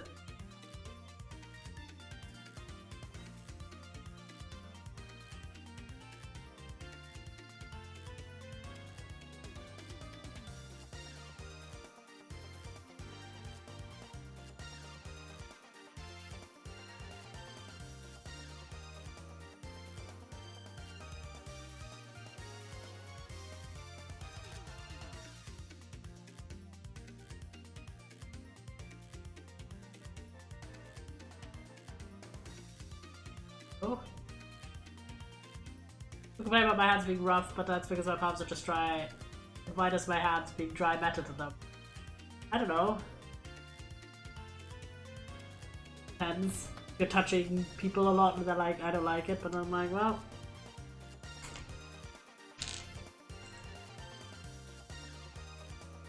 In that case, I guess it does matter. But that doesn't mean you have to do something. Do it. There we go, we're getting really high up here now. Now we're getting into the letter E, we also haven't done yet, which is this color here. They try to get my hands like, why get off me, bro? Okay, that sucks if you don't want them to touch you. That sucks. Yeah, some people are not very considerate of others' personal boundaries. But I was just like, how? I really don't get it. Like, this is a genuine thing where I've thought about this a while, where, why is it that people accept, not even all people, okay, but there's certain things when it comes to impacting your personal boundaries that the vast majority of people are like, I'm not gonna do that if you don't want me to. But then other things people just do all the time, they're like, oh, you have to be okay with it. I'm like, bruh, no. like, you know, the classical, like, the grandma kissing your cheek situation. Where I'm always like, why? Like, I personally didn't mind too much, but I think having more of a culture of, even for young kids, going in with like teaching them like, hey, if you don't want a certain physical interaction, you are allowed to say no. You don't have to like endure it for like politeness or something. How is it that, I don't know, we are like, yeah, no, I don't know, kissing someone in the mouth if they don't want it is like not good, but then on the cheek you're suddenly putting out different rules. I've seen that more for like ragey, like common people. Yeah, I've seen more people start like even from like toddler or child age, going in with more a like you are completely allowed to reject any kind of interaction that you don't want, and you should speak up if you don't want something. I think is great because that mentality, in my opinion, is very outdated, and it doesn't respect, especially children, doesn't respect children's autonomy at all. Bruh. You're really... Like, how is it that people accept that you shouldn't touch someone else's animal because, like, the animal will, let's say, bite, but you're touching, like, random children is completely fine? I'm like, what the fuck? And I realize that there are a lot of people who don't actually think that it's okay, like, that you should respect, for example, an animal space either, but you know what I mean. Like, the most reasonable people who aren't absolute douchebags will give, for some interactions in some contexts, that kind of courtesy, but then for others, like, no. Fine.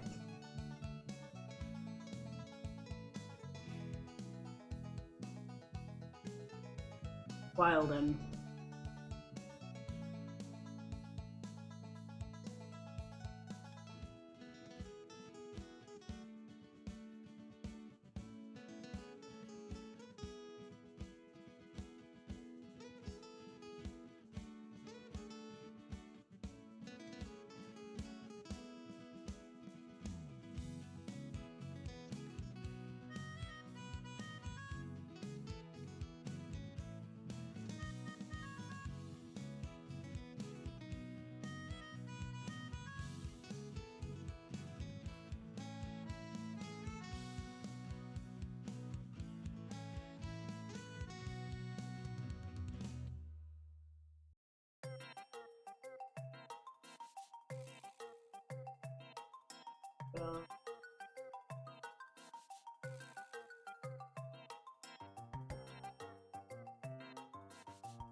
Yes.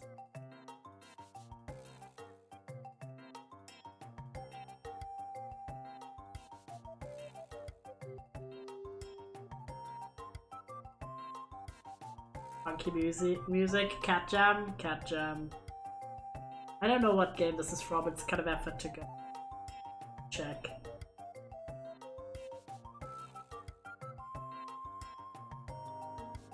If you do know, let me know.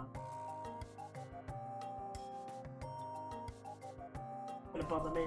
Don't check, I could just lean over. I don't know what game this is.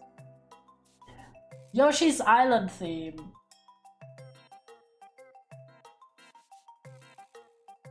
Crafted World. Oh. Nice. Crafted World remake. That is a good one. I'll add that to our normal stream playlist. That is a jam. A bop, if you will.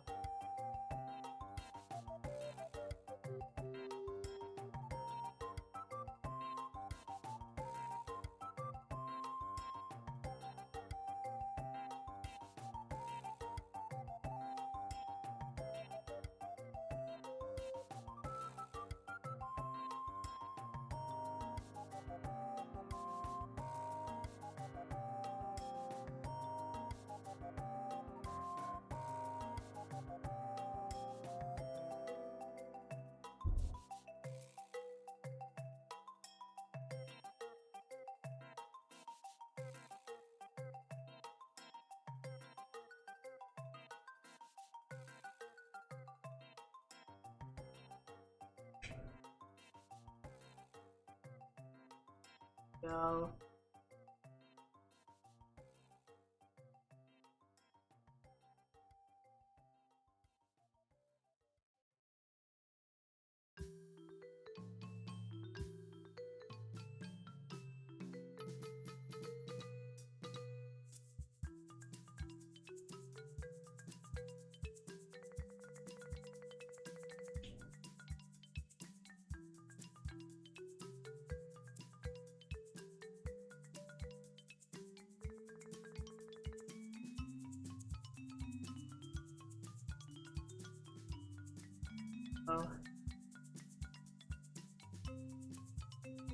End of the section of this. We're also gonna say because I don't want to uncover. But we've made so much progress. It's almost the entire milk.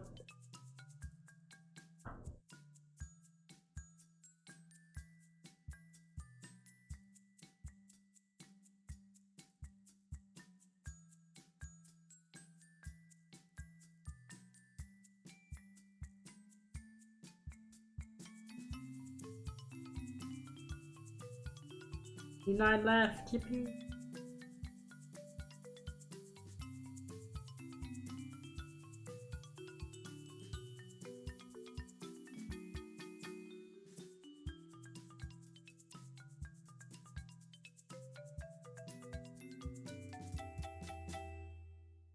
Two,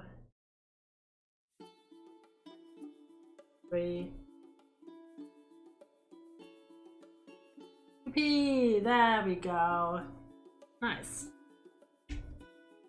Now we are doing this section of the jar that's still uncovered, which is this. We might actually get a little bit of the cat's paw into it. We'll see how far we get.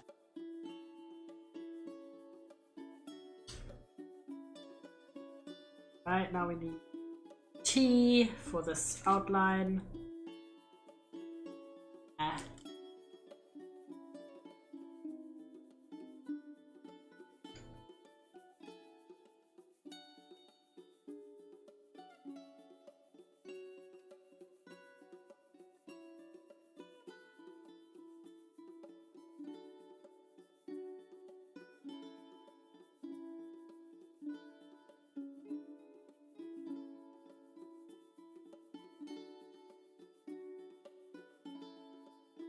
Two,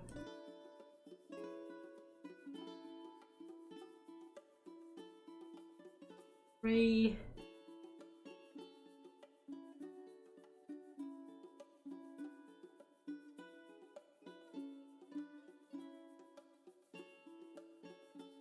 four,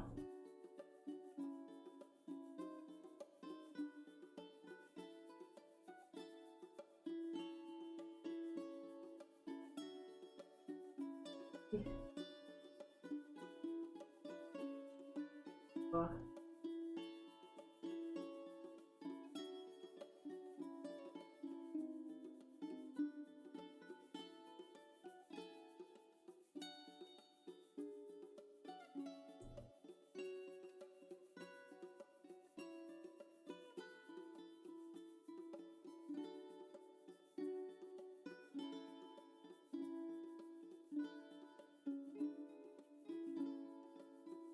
Go, nice.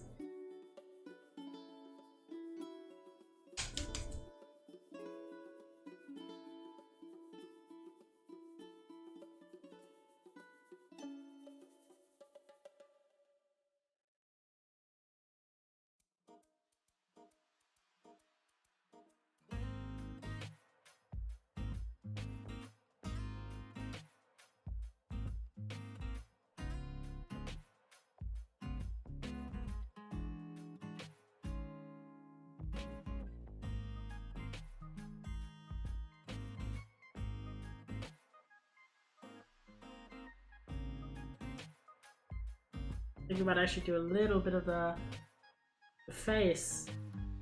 The cat. Yippee! Get some yippies, chat. We have a few broad sticks.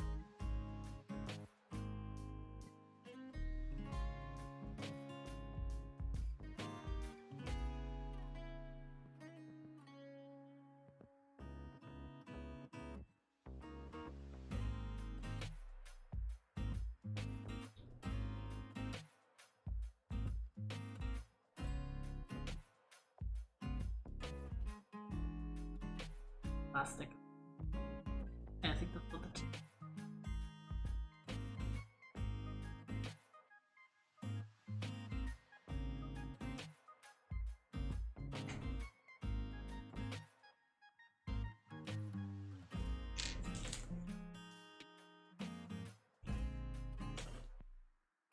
Alright, here we go, the P's again.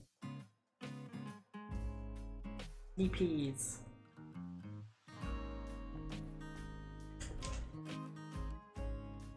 One of the reasons I keep having kind of bad posture is because of the P's.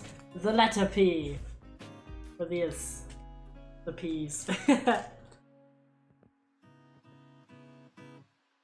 it's not literal P's. That would be kind of funny.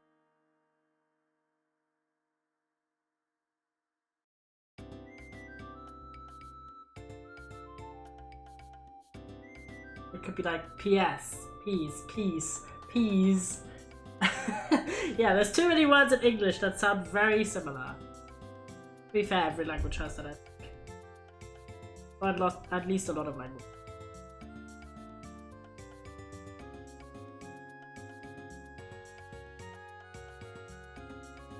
Yes, for photos.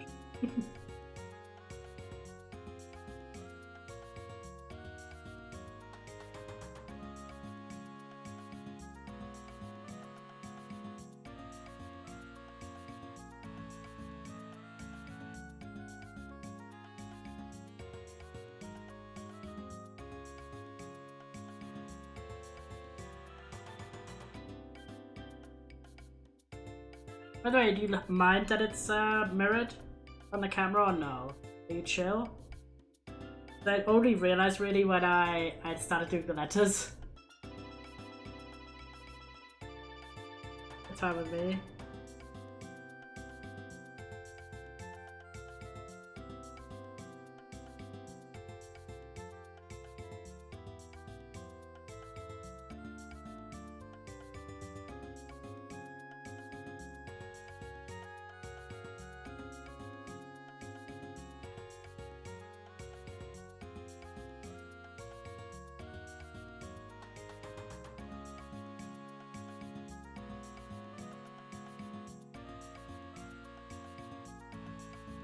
If you have any dissenters, I will keep it this way then.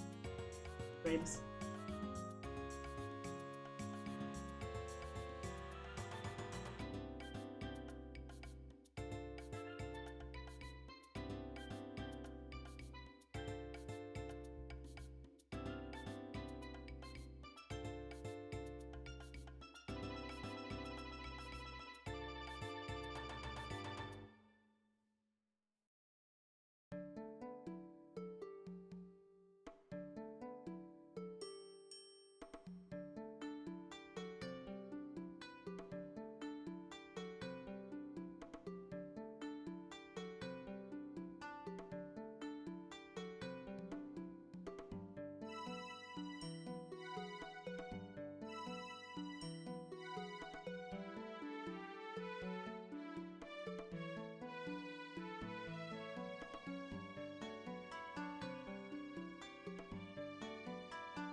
Just choose rubble.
I love having like a section already outlined and then, I don't know, just has good vibe.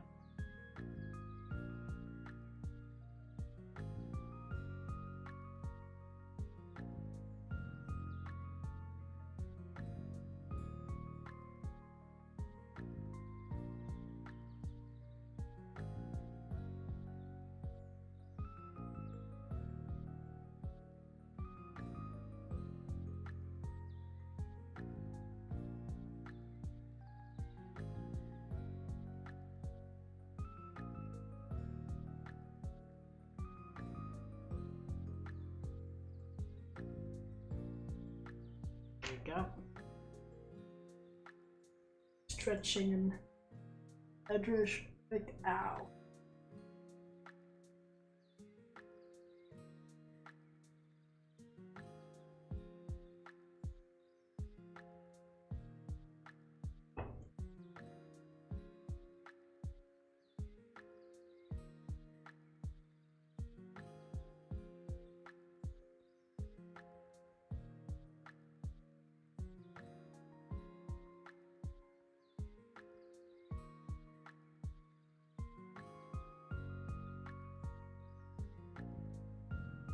Um,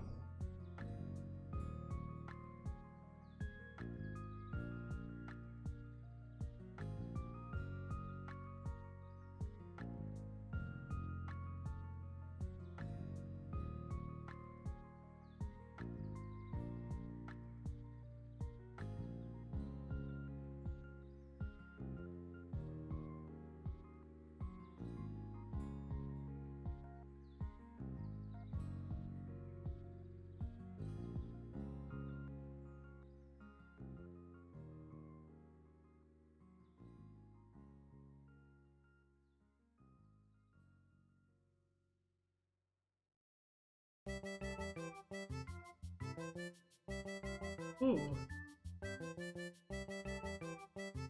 We're energetic now, let's go.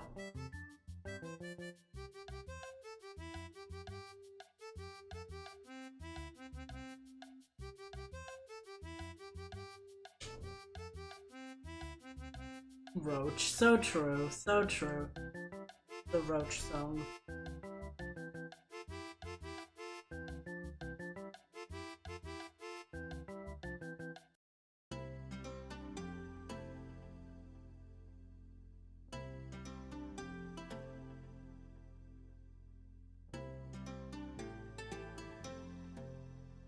This like 2 triangles.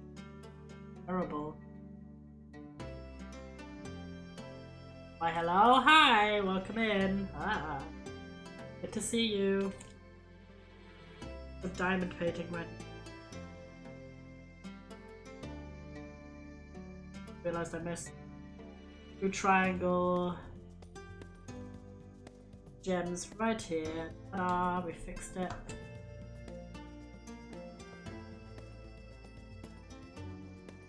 Now onwards with the P's! As in the letter P.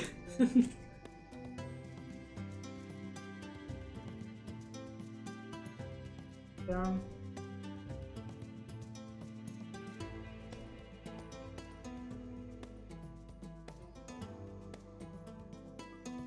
Kind of a nice chill activity. I would highly recommend if you're someone who enjoys this kind of process.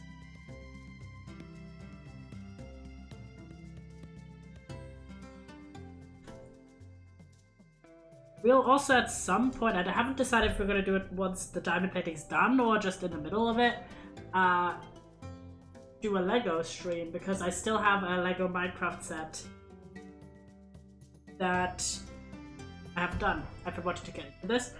Yeah, I have a friend of mine who's been doing it for a bit, and I then was like, hey, I kind of want to try this, and I tried with one of the little cheap kits first, just because I didn't want to invest too much, and I really, really liked it. I did 2 of those, and then I ordered this big fancy one, which was more expensive, but also, obviously, because it's big in size, you are going to spend a lot of time. Like, we've hit about 4 hours, I'd say, and this is how far we've gotten. Like, that's not even a quarter of the picture, so it is really quite, if you then break it down how per hour, it isn't super expensive, even the high quality sets. I would recommend getting like a little one where you maybe work an hour on it or something, and then it's done and you're like, hey, I like this, or maybe not. There are definitely intermediary steps, like you don't have to commit to a massive project. Definitely have plans to do a Lego stream again, because I have the mushroom kit with like the little mushroom house and stuff, which is very cute. So that's upcoming. Also, at some point we do the follow go where we do an IRL painting stream, because I've now got the setup pretty well. Like I'm very well acquainted with it. I can do like this table, but then just have some painting materials. Excited for that too.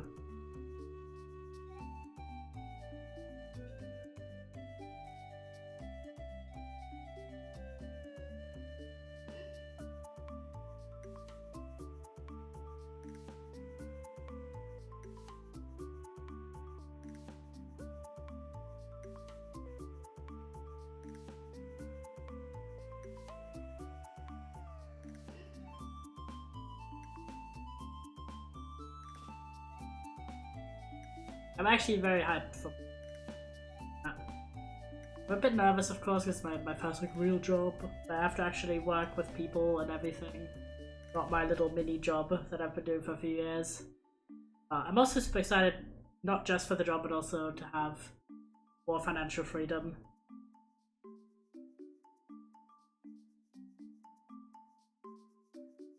However, if you do want to help out in general, since I haven't started that new job yet, and you have a free Twitch Prime or a bit of cash available to subscribe, it is highly appreciated. Of course, watch the content for free, but if you want to support the streamer, great way to do it. We also have a donation option in case that is of interest to you.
Change my position a little bit because my shoulder keeps hurting.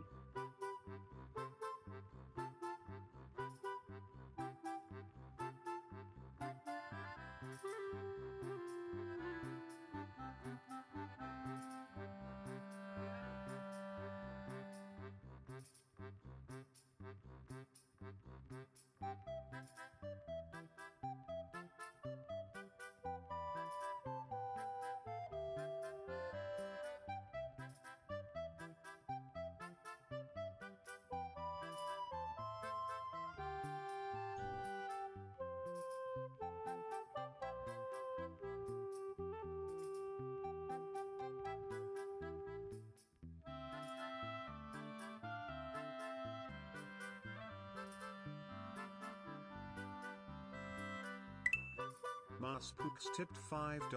Get yourself a drink or snack when you have time. Oh, thank you so much for the tiny. I will. I'm going out to the movies tomorrow. And I love, like, even though it's expensive, I love having the classic popcorn and drink at the movies. So I will think. You got to see my cute little custom alerts. Those was such an effort to make, but I'm still very proud of them. And I do want to expand chat because, like, you guys have been using the stream streak feature so much. There is a feature, I think, with Twitch where you can have those pop up as alerts also with, like, custom art, and I do want to make that soon. Definitely in the next 1 to 2 months. That's kind of the time frame. So you guys can show off your stream streaks the way they deserve. That's fun. Yeah, I'm gonna watch The First Omen, which I haven't actually seen the movie The Omen, which is kind of funny. Maybe I should squeeze that in, but I don't know. I don't think it's required, really. That's gonna be super fun. I don't think I've ever watched a horror movie in the cinema, so I'm excited how this will go.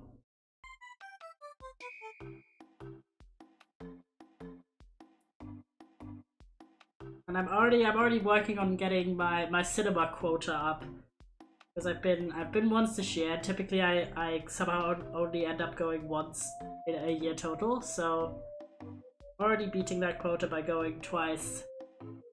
And it's only like the first half of the year as well, so.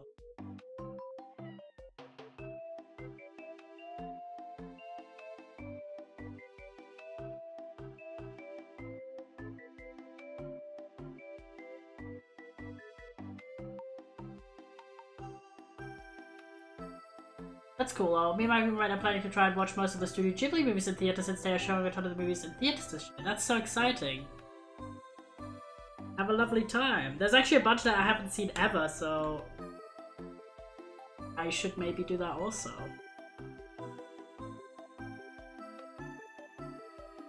I love when movies show, like when cinemas show movies that aren't new. I don't know, Spirited Away played at the beginning of this year. That's hype. That's a great movie.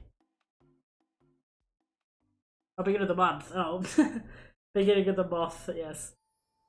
That's hype. It's a very good movie. Definitely saw it when I was way too young. Like, if in Germany there's like basically 3 channels, TV channels for kids, and they would always have on one of them. They would always have the movie of the day, which would be at like 8:15 p.m. And that's like the final thing they would show on this channel, because like after like 11 or something, they would show Comedy Central for some reason. Comedy Central's programming would be the late night programming on this channel, but earlier it was pretty much Disney Channel and like Nickelodeon shows and stuff. And then they would have that movie, and they would show Spirited Away there, which I mean, this is just my view. I definitely saw that movie when I was a bit too young for it, I think. I mean, at least it was that and not The Grave of the Fireflies, because, oh my god, the fact, like, I'm not over this. Has anyone here seen Grave of the Fireflies?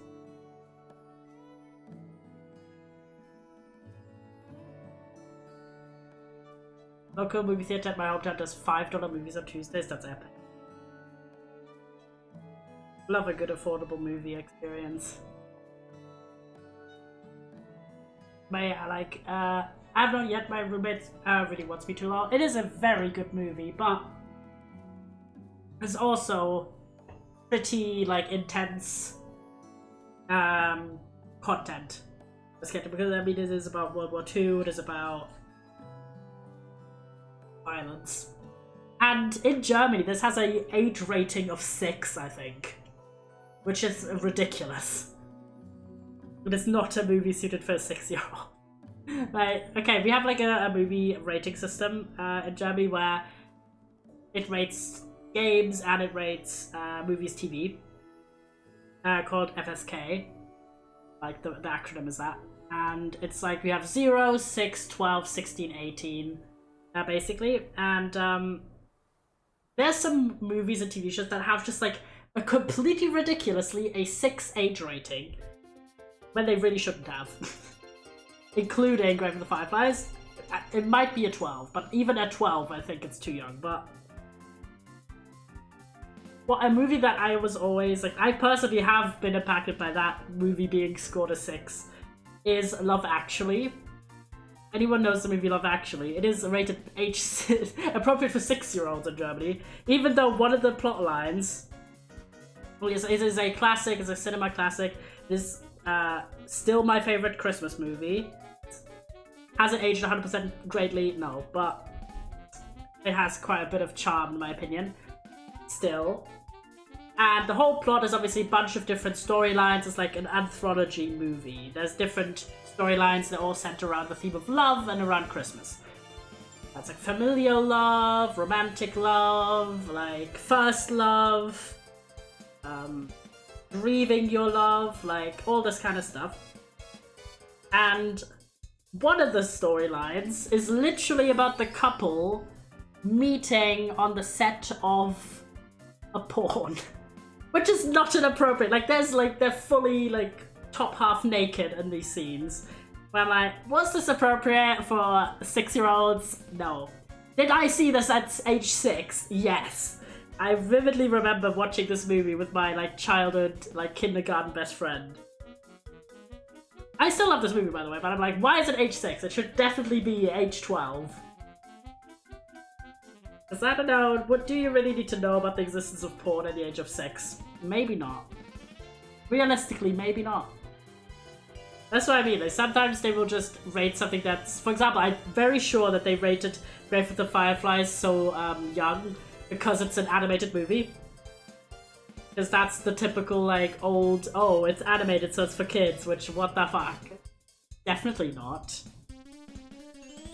Yeah, that's the same thing with Comedy Central programming running on that one children. Yeah, most likely on that children's channel, because like if you're like just awake a little bit past like 10 or something and you're like a teenager, they would just show Comedy Central programming, which at the time was basically Futurama, Drawn Together, and South Park. So I also saw South Park way too young, probably at like 10 or 9. They would just always show it on the same channel. So if you just left the channel on for while you're getting ready for bed or something, boom. And I mean, comparatively, South Park isn't even that bad. Drawn Together and Futurama are much more explicit.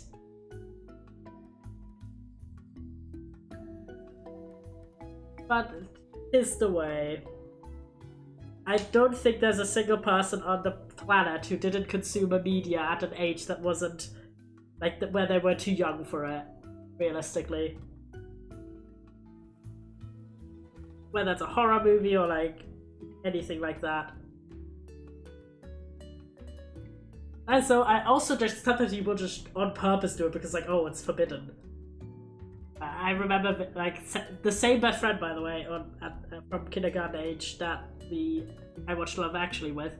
At one of her birthday parties, we were like under 10 surely. Oldest was probably like, then it could have been like his age 10. We had a sleepover party. I grew up watching horror movies, specifically the studio that made Insidious. We watched I think we watched Scream, the movie. And we I vividly remember like us turning off the TV, specifically like when her parents came in and stuff. And I also had like such a similar sort of experience of like watching a horror movie with a friend or friends when I was like 11. And I would always go to one of my friends' houses who lived close to the school I went to. And for some god reason, we were like 11 years old. We thought that the best thing to watch would be American Horror Story Season 1. Because that was around the time that it came out. Which is, if anybody has watched anything American Horror Story, it's definitely not for children. No, I know. Oh my god. Like, and the thing is, I would always watch it and then I would have to go home. I'm going to have to go, get ready, have a good rest of your stream. Bye! Thank you so much for being here and for the donation. I really appreciate it, King. Have a good rest of your day. Take good care, indeed. But yeah, so we watched, I think, half a season of American Horror Story. And yeah, and then every time, because it was like in the winter. I think, I'm very sure I was in 4th grade. In the winter, maybe 5th. In the winter time, it would always get obviously dark really soon. And since my friend lived close to the school, like we went to the house, so they were already at home, but I wasn't, so I'd have to travel an hour home from there. And it was, I just vividly remember us watching American Horror Story and getting low-key freaked out, and then me having to walk back home and it getting dark. Like, what's the time? But that wasn't actually what really impacted me too much. Oh no, yeah. Which was surely an experience, but it wasn't even the thing that freaked me out the most in terms of like horror content that I watched as a child. It was a movie. It was like American Horror House or something. It had a very similar title to American Horror. And no, Amityville Horror, that was like the name of the movie. And I watched this movie and I swear to God, for like 6 months, I kept being terrified of this because it was like a movie about ghost children. And my room at the time was on the ground floor. Like you could climb in and out of my room through the window. And I swear to you, I would have just the most fear of my life of seeing this random ghost child in the mirror reflection for 6 months straight. So that was the one time where I was actually quite perturbed, scared, yeah. Because like the thing that scared me about that movie was because it was a house being haunted. Like it wasn't a hospital or an asylum or something like distant from where I live, but it was like a house, you know, which you kind of can't really escape too much when you're living in one, right? So that one was, yeah. I haven't watched this movie since. Maybe I should, just to remember like how it was. But ever since then, I would only ever watch any kind of, well, not maybe not in the modern day, but as a child, I would watch anything that I deemed scary, or like a teenager. I would watch it in the daytime. Still, like YouTube content that's like supernatural or any kind of horror, I will not watch that in the middle of the night. Like, I'm sorry, but no. I don't care. I'm just gonna watch that in the daytime.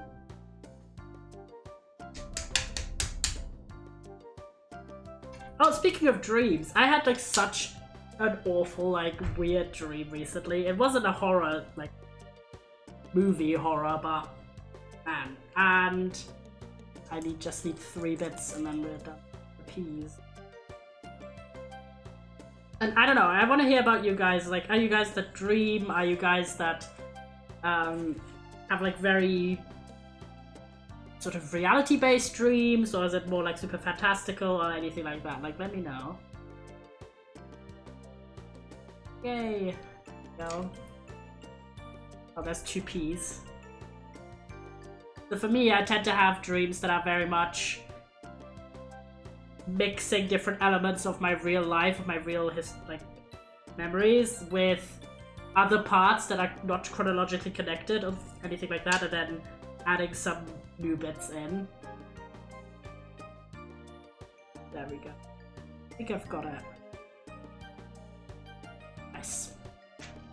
So this dream was a dream where I was for some reason mixing like different school buildings that I've went to, and it was me in uni, right? Like the actual rooms that the classes were like uni rooms, but the hallways and stuff were from like my elementary school for some reason. And there was also my classmates were my elementary school classmates, but aged up.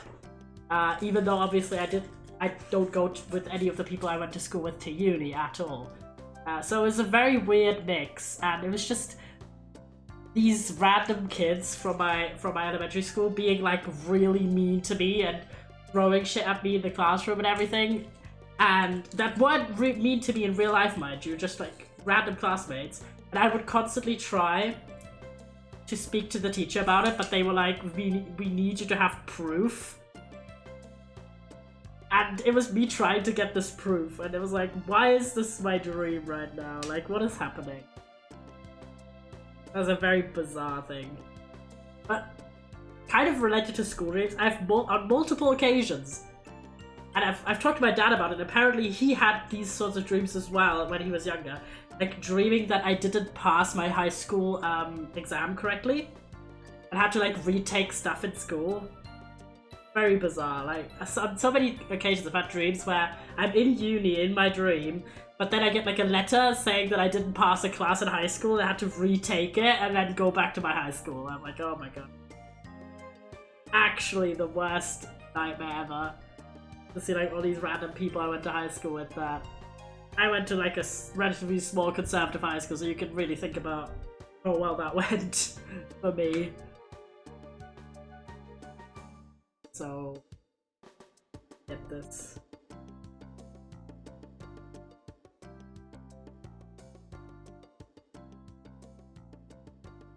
Yeah, it was.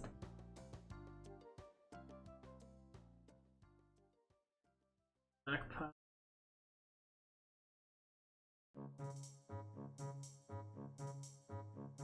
I don't know, that's kind of bizarre that both me and my dad have had that type of dream about not something going wrong with our final examinations.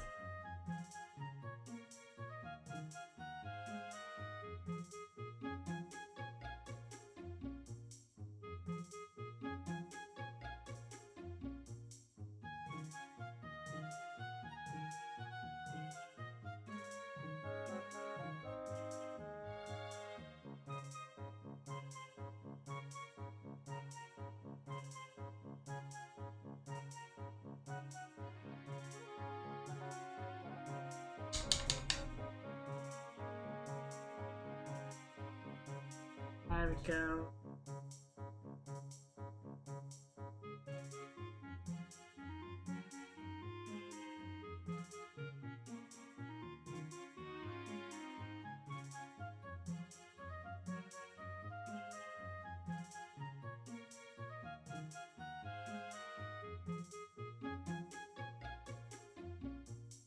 So, doing very well today. Do you think we can actually make the whole section well nice today? In a groove.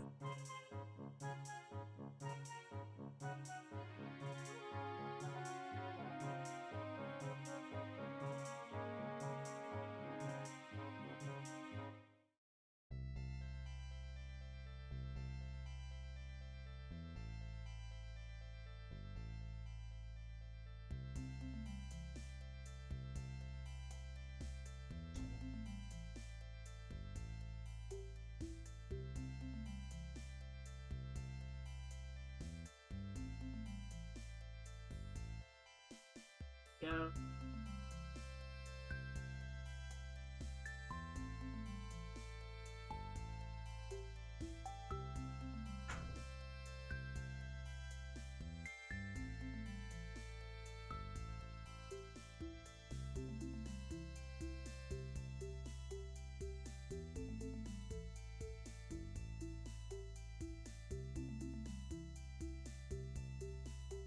Left.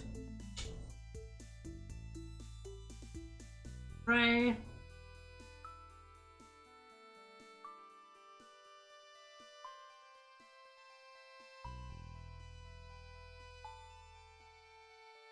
That, guys.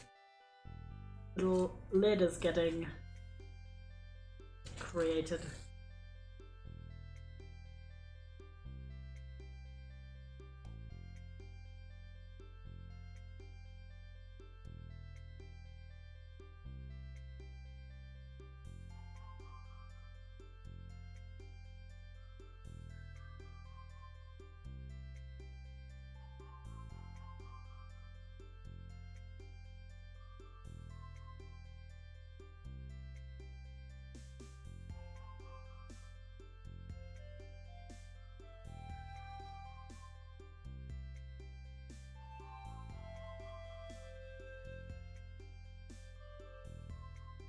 Oh.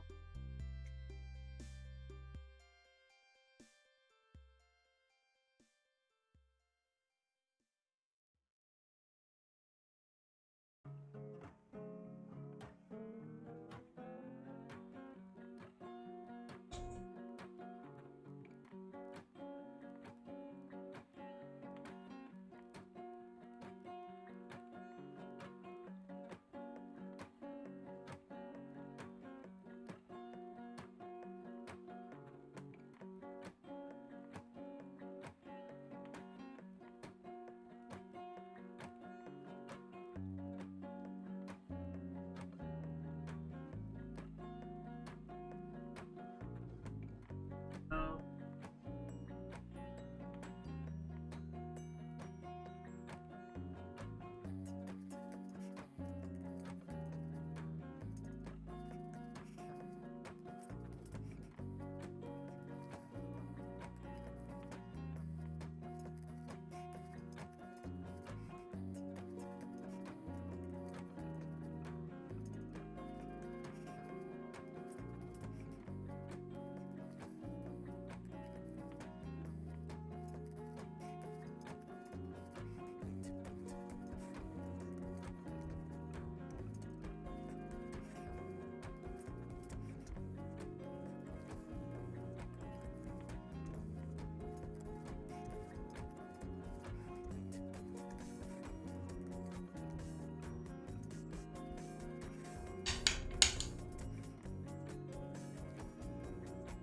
Dark purple.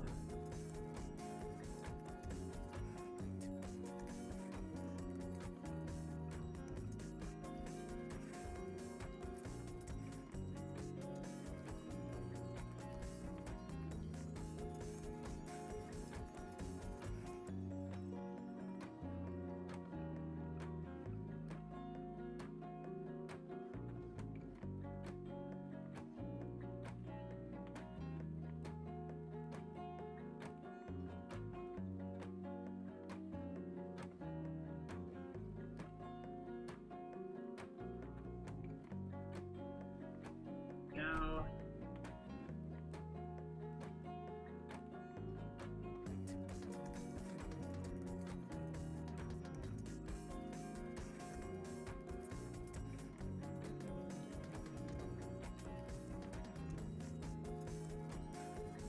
Uh,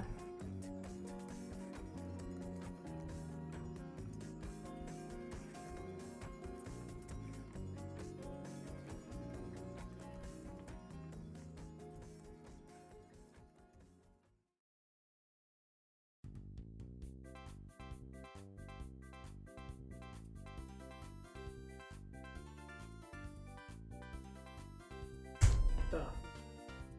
That's kind of why I have like a slightly poor posture for these streams, because I want to listen to the music also. Like I think the first time I did a stream I used this table setup for Lego, I think.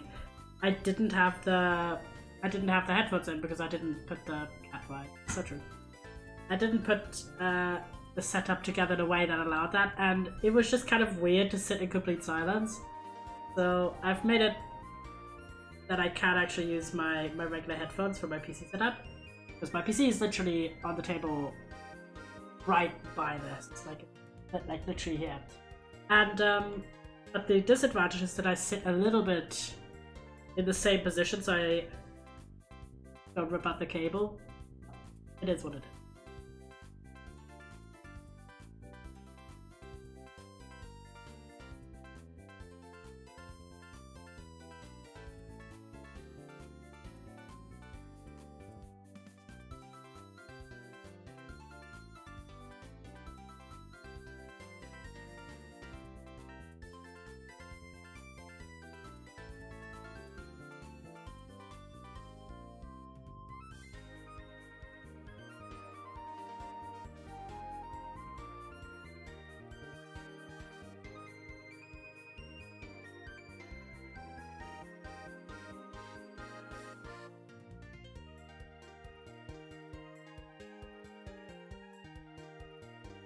Oh.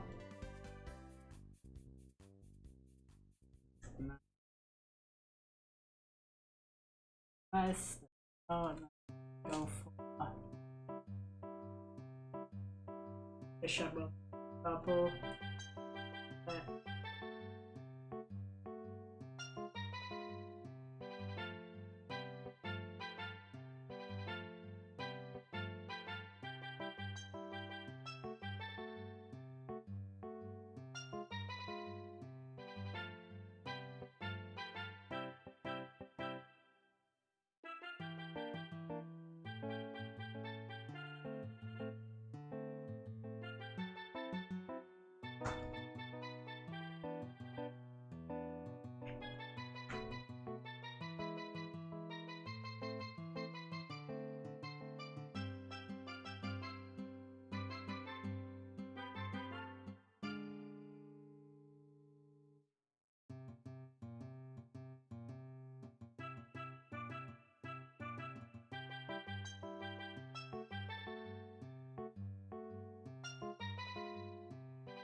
There we go.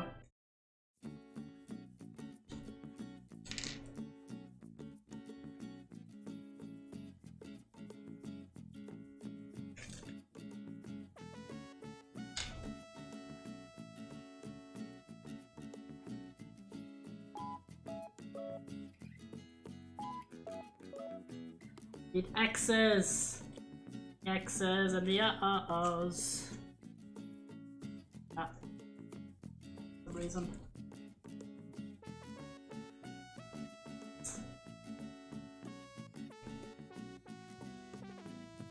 It's a 2.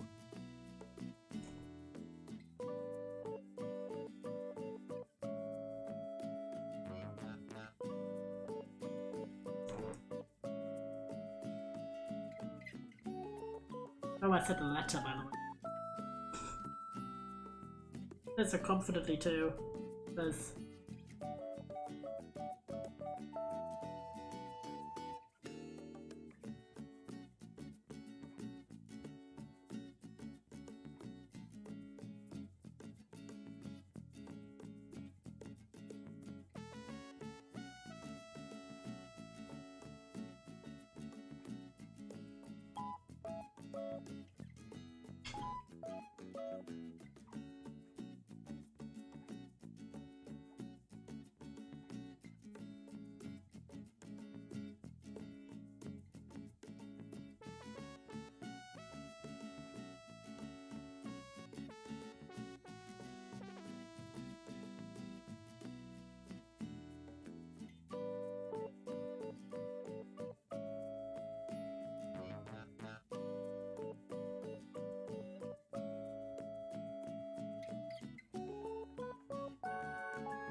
Oh.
nice.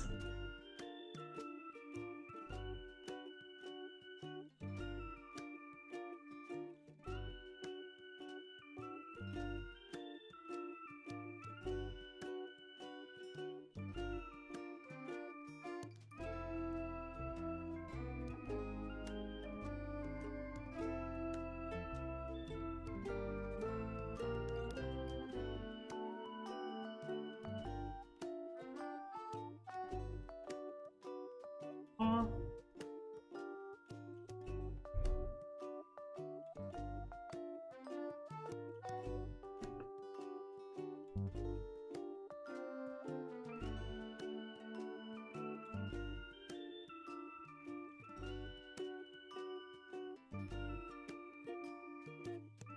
Vibes.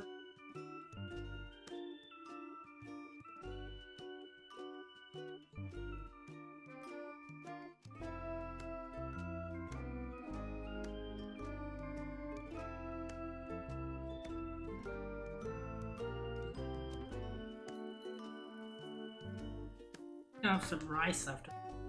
Hungry. Realize I'm like, oh, actually I haven't done anything in a few hours.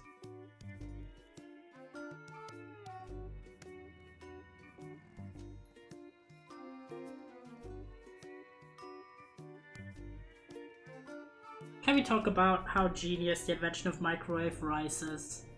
Like, I'm sorry, but it is so good. It is literally the same as regular rice, except you don't have a risk of the rice burning on the bottom of your pot and making a massive pain. And it just always comes out perfect. I'm like, we buy it on sale, so it isn't even that much more expensive, but oh my god. It's literally equal, in my opinion, to regular rice. And it's just so nice when you're feeling hungry or you want something with rice, you could just pop it in, it's 2 minutes and boom, you're done. There's a bunch of stuff where, just from what I thought you were just going to praise the existence of microwaves. I mean, to be fair, I said this as someone like, my household didn't have a microwave for like 15 years. So, I mean, I generally think microwaves are amazing, because I didn't always have one. But microwave rice is wonderful. Yeah, I don't know. We didn't have a lot of money. And it just wasn't in our household. I don't know, man.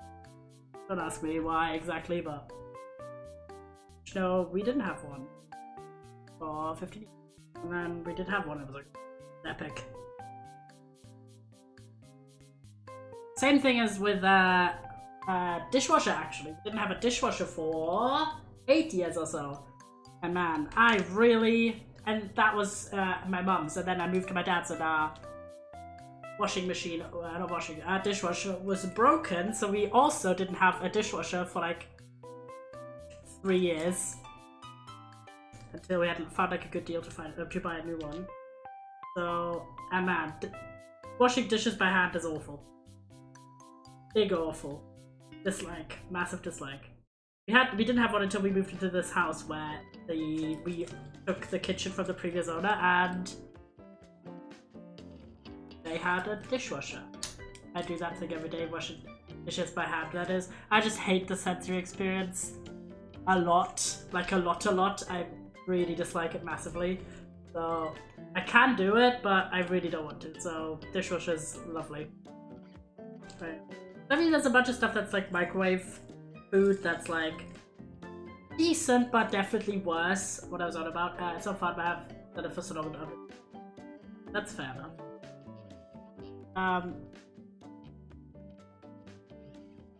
There's what was I on about? Yeah, that you can still definitely taste like a big difference with compared to like making it fresh. But rice is just not one of them. If you have a rice cooker, okay, cool, but rice cookers here are quite expensive. Otherwise, rice is just a pain to make in the pot. So, vastly prefer having some microwave rice in the pantry. There you go. Now just the twos, and then we've got the jar section done. We do this little bit of the pour, and then hooray! Done for the day. And we've done not even quite a quarter. I should try some microwave rice today. I've okay, recommendations. Like just like plain white rice is really good if you just want something on as a side dish, basically. But in terms of flavored rice, I really like Mediterranean. It's like tomatoes and stuff. Like it's tomato flavored. Very good. Would recommend. So there's Greek rice with like olives. Nom nom nom. Very good. Tasty. So true. Very tasty. Now I'm taking the number 2 for that little tiny highlight. It's literally 2 gems, but okay. Starting with the highlights. Oh my god, that's glittery. They're glittery, guys. That's so nice. There's literal sparkles on it. I did not know that. Look.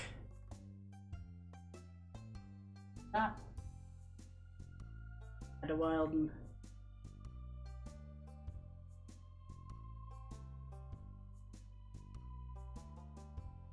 There you go. Shiny. Very shiny. ADW baggy. There's actually 2 more. A few more. The muzzle of the cat. Poking into. Now that they would have shinies on that, that's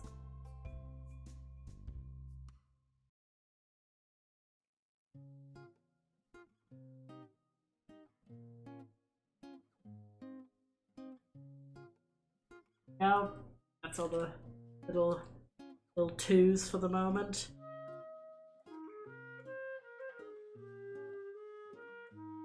Ah, what is that from? Oh my god, it is the shop. I thought I recognized the Undertale shop, but like chill version. Probably.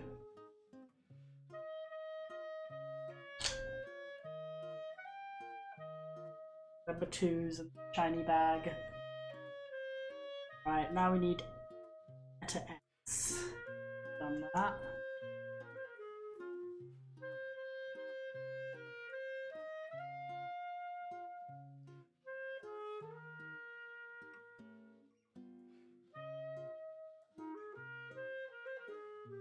Back out now, here. Going into the paw, guys. The paw is happening.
Oh.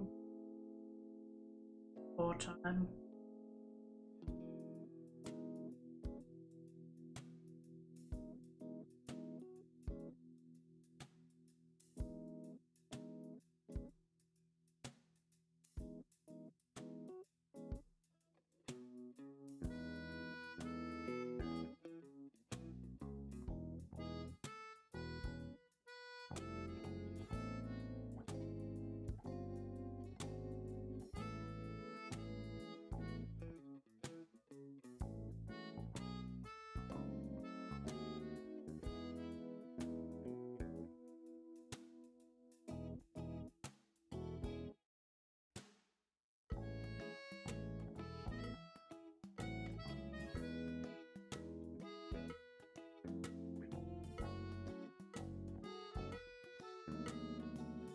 You know? What else is here?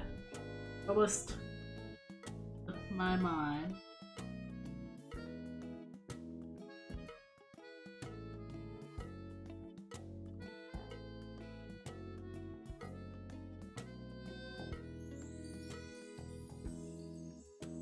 That one.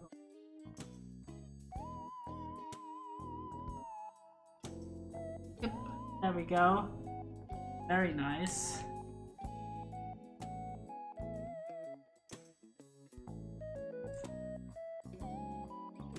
You can see it so clearly now, which is very cute. Pattern here. So, next up we've got hourglass. Let's have a sip. Sip away as well, chat. Need it.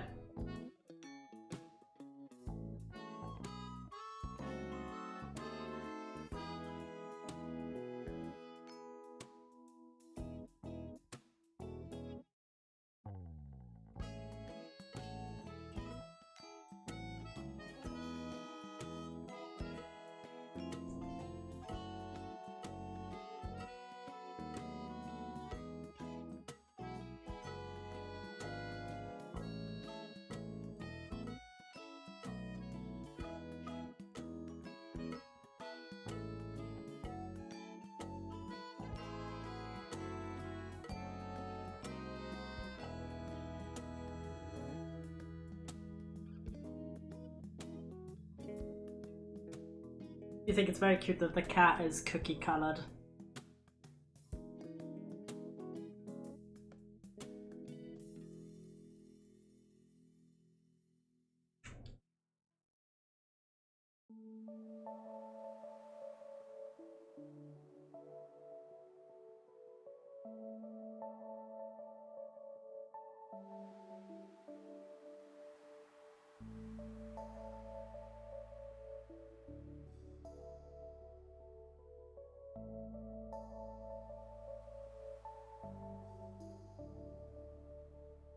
Oh.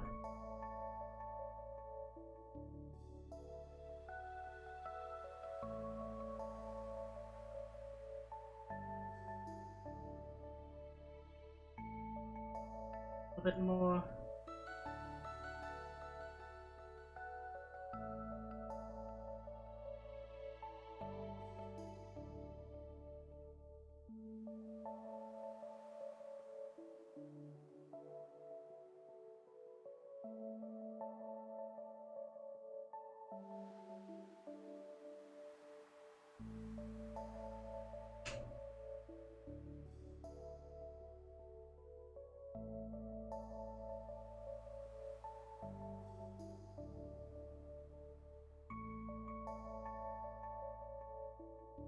Yeah.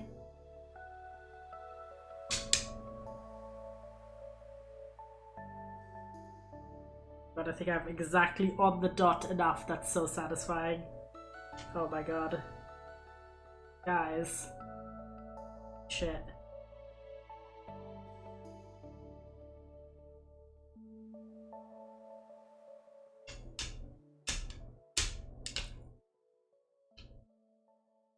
That exactly one. And the tray is empty. Jackass!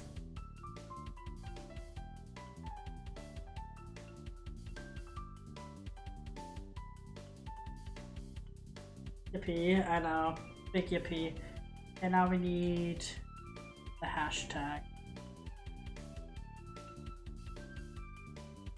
The add thou hashtag. You could also use this.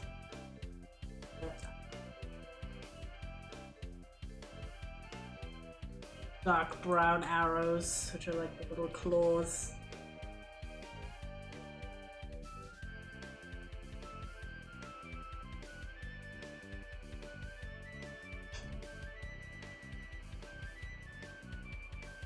Not on the claw. That's already it. This is a percentage sign.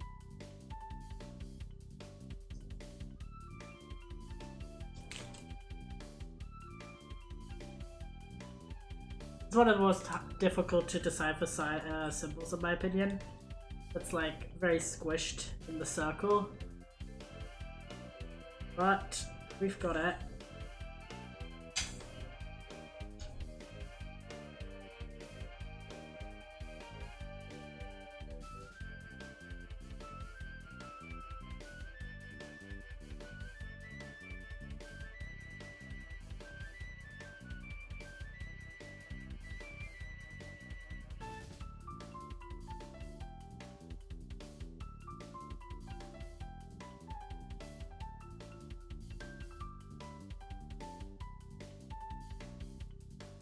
Go. 1 minus.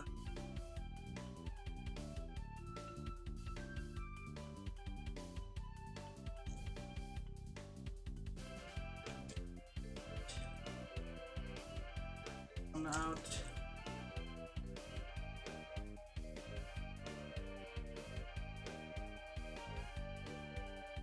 Next step.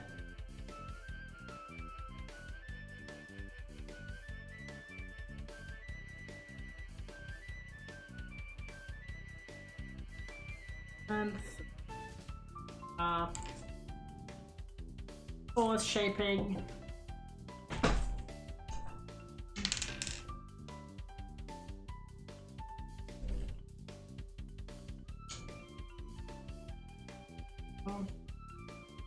I want just the hashtag symbol.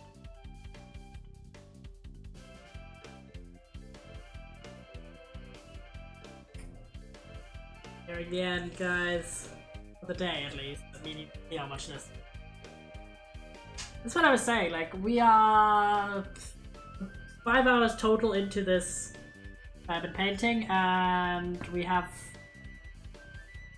done roughly a quarter. It is quite a long chunk. Thankfully, as well, because it's a good value for money. Of course, like, I mean, I'm not doing it as fast as you can, but that's not the purpose.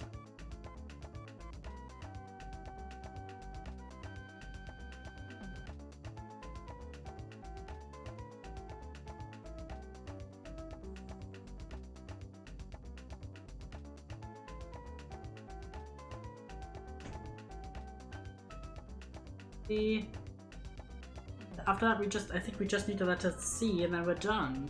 Oh, the black here. Dot.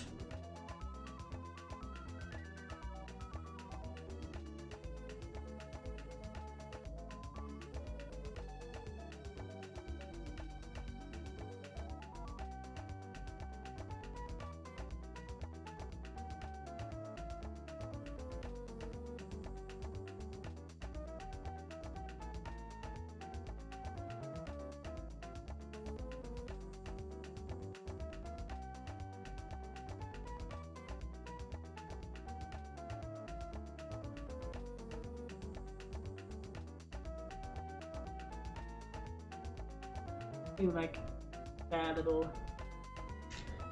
little guys, but okay, we'll do black now, I think.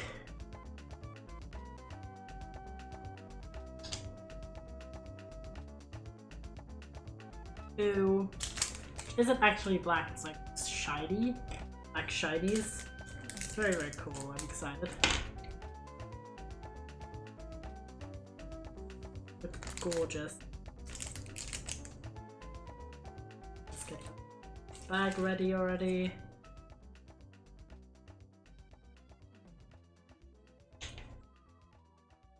Look, they're gorgeous. This is what they look like. Magpie color.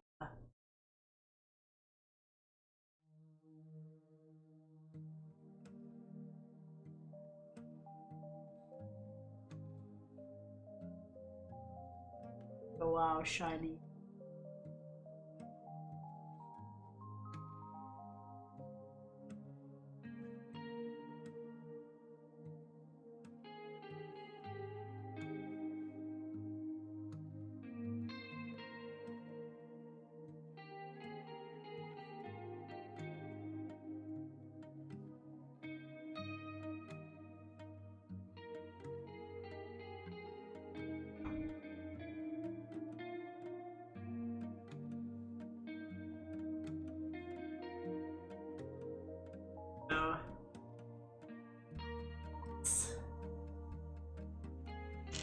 He's gone, so all we need is the C's for the...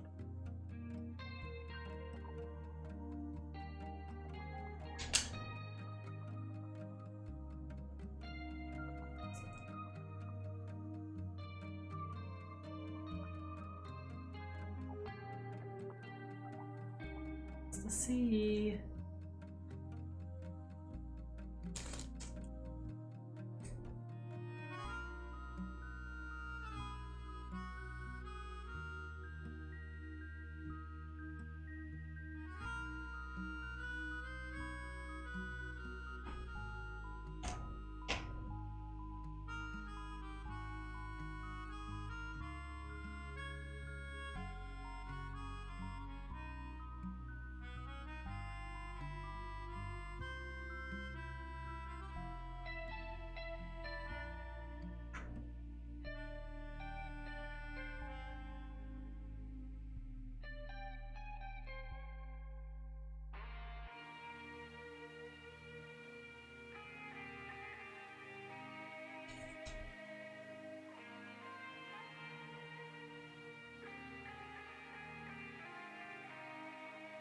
Cute little paw.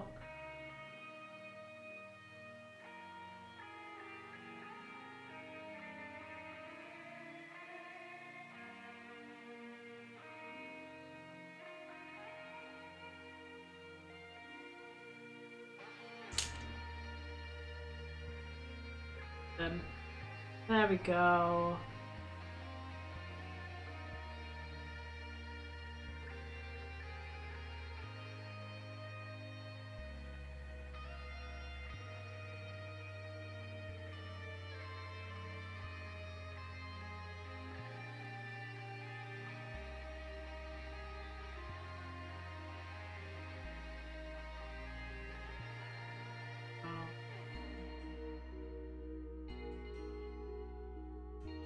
Hippie.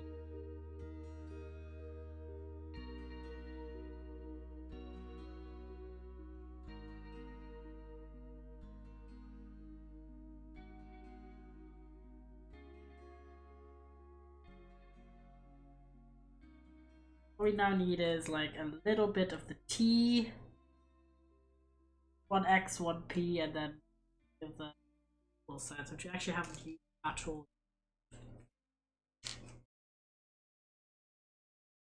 Very interesting. Sip some tea.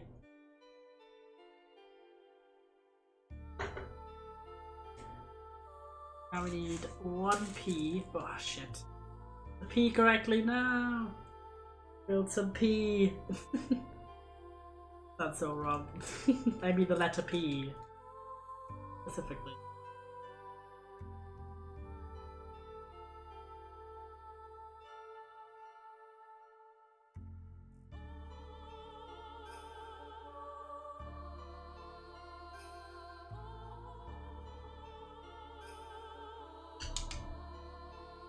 Just need one. Go over here.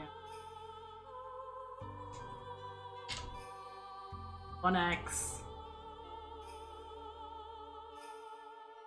EX. Do it.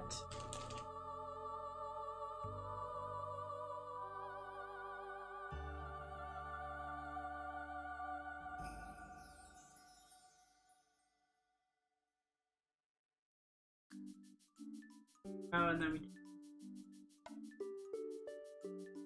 are you?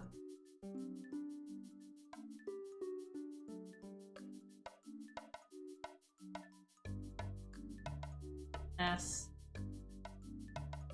How are you?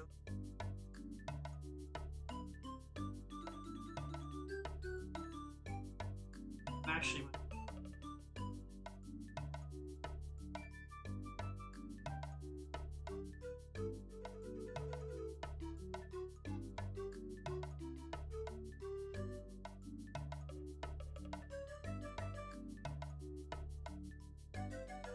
with the random browns, right?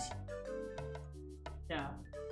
Where is God, I keep ripping out the bloody caught on the edge of the table.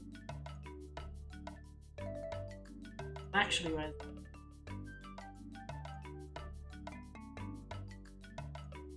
X. Arrow. Ah, there it is. It was just buried under the other packets. Letter T.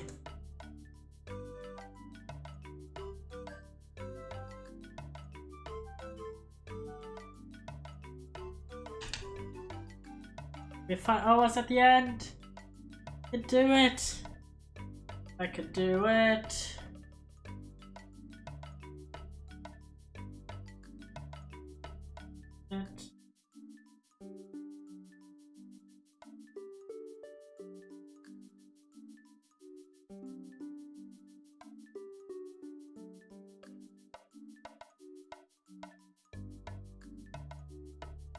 Hashtag one. Hourglass, and then 3 of the new equal sign. I don't like to overlook one. You have to like pull a bag and just put like one particular gem on you. It's bad.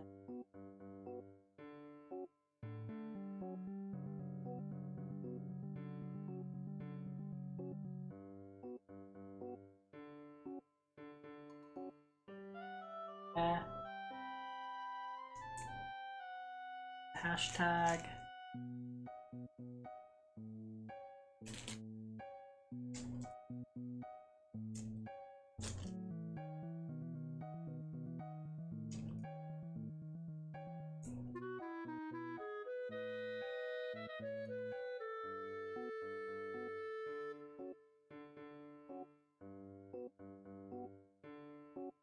One thing above and below.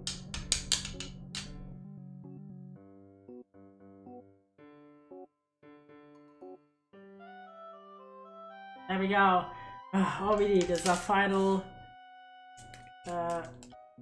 3 things from a new bag. 3852. Final thing we're transferring to a little resealable bag today. Very exciting.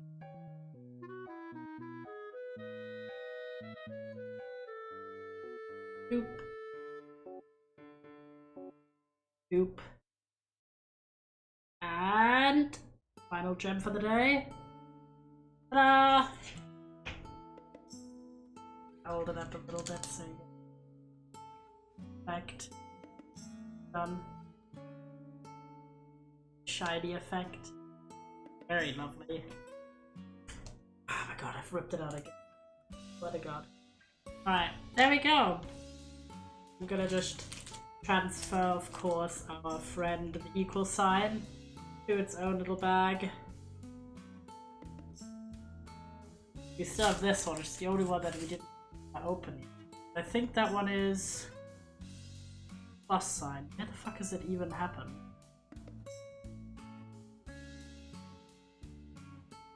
Oh dear. Somewhere. Wow, very cool. Puck-chan, welcome in. You're well. Poke-tea or poke-tea? Either way, welcome in. Sure, I'm putting these into its last receipt bag, and boom! We're done for the day, unfortunately, so you're coming in at the end. We've done... Last time we had the cookies, and today we did the entire section up here. It's very, very nice. I think next time we might go up here and do the ear and the rest of the milk jar. And then we have like half, sort of half done. We'll see. I had such a lovely time. I always enjoy doing these streams, even if they're a bit heavy on the setup. But next stream will actually be a gaming stream. We're doing demo day where I test some demos on Wednesday. I forgot the time honestly, but I can probably check for you chatters.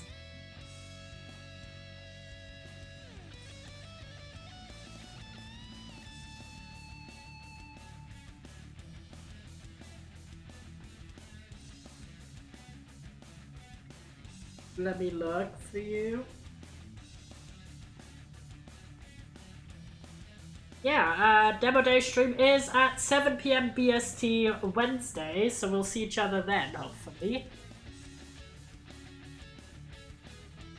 Let me see where we can send you chatters. Chatters of mine. Who is live right now? I'll refresh. As to not erroneously raid.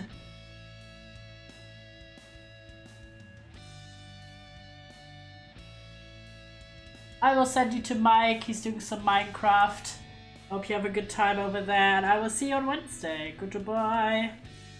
Lovely chatters.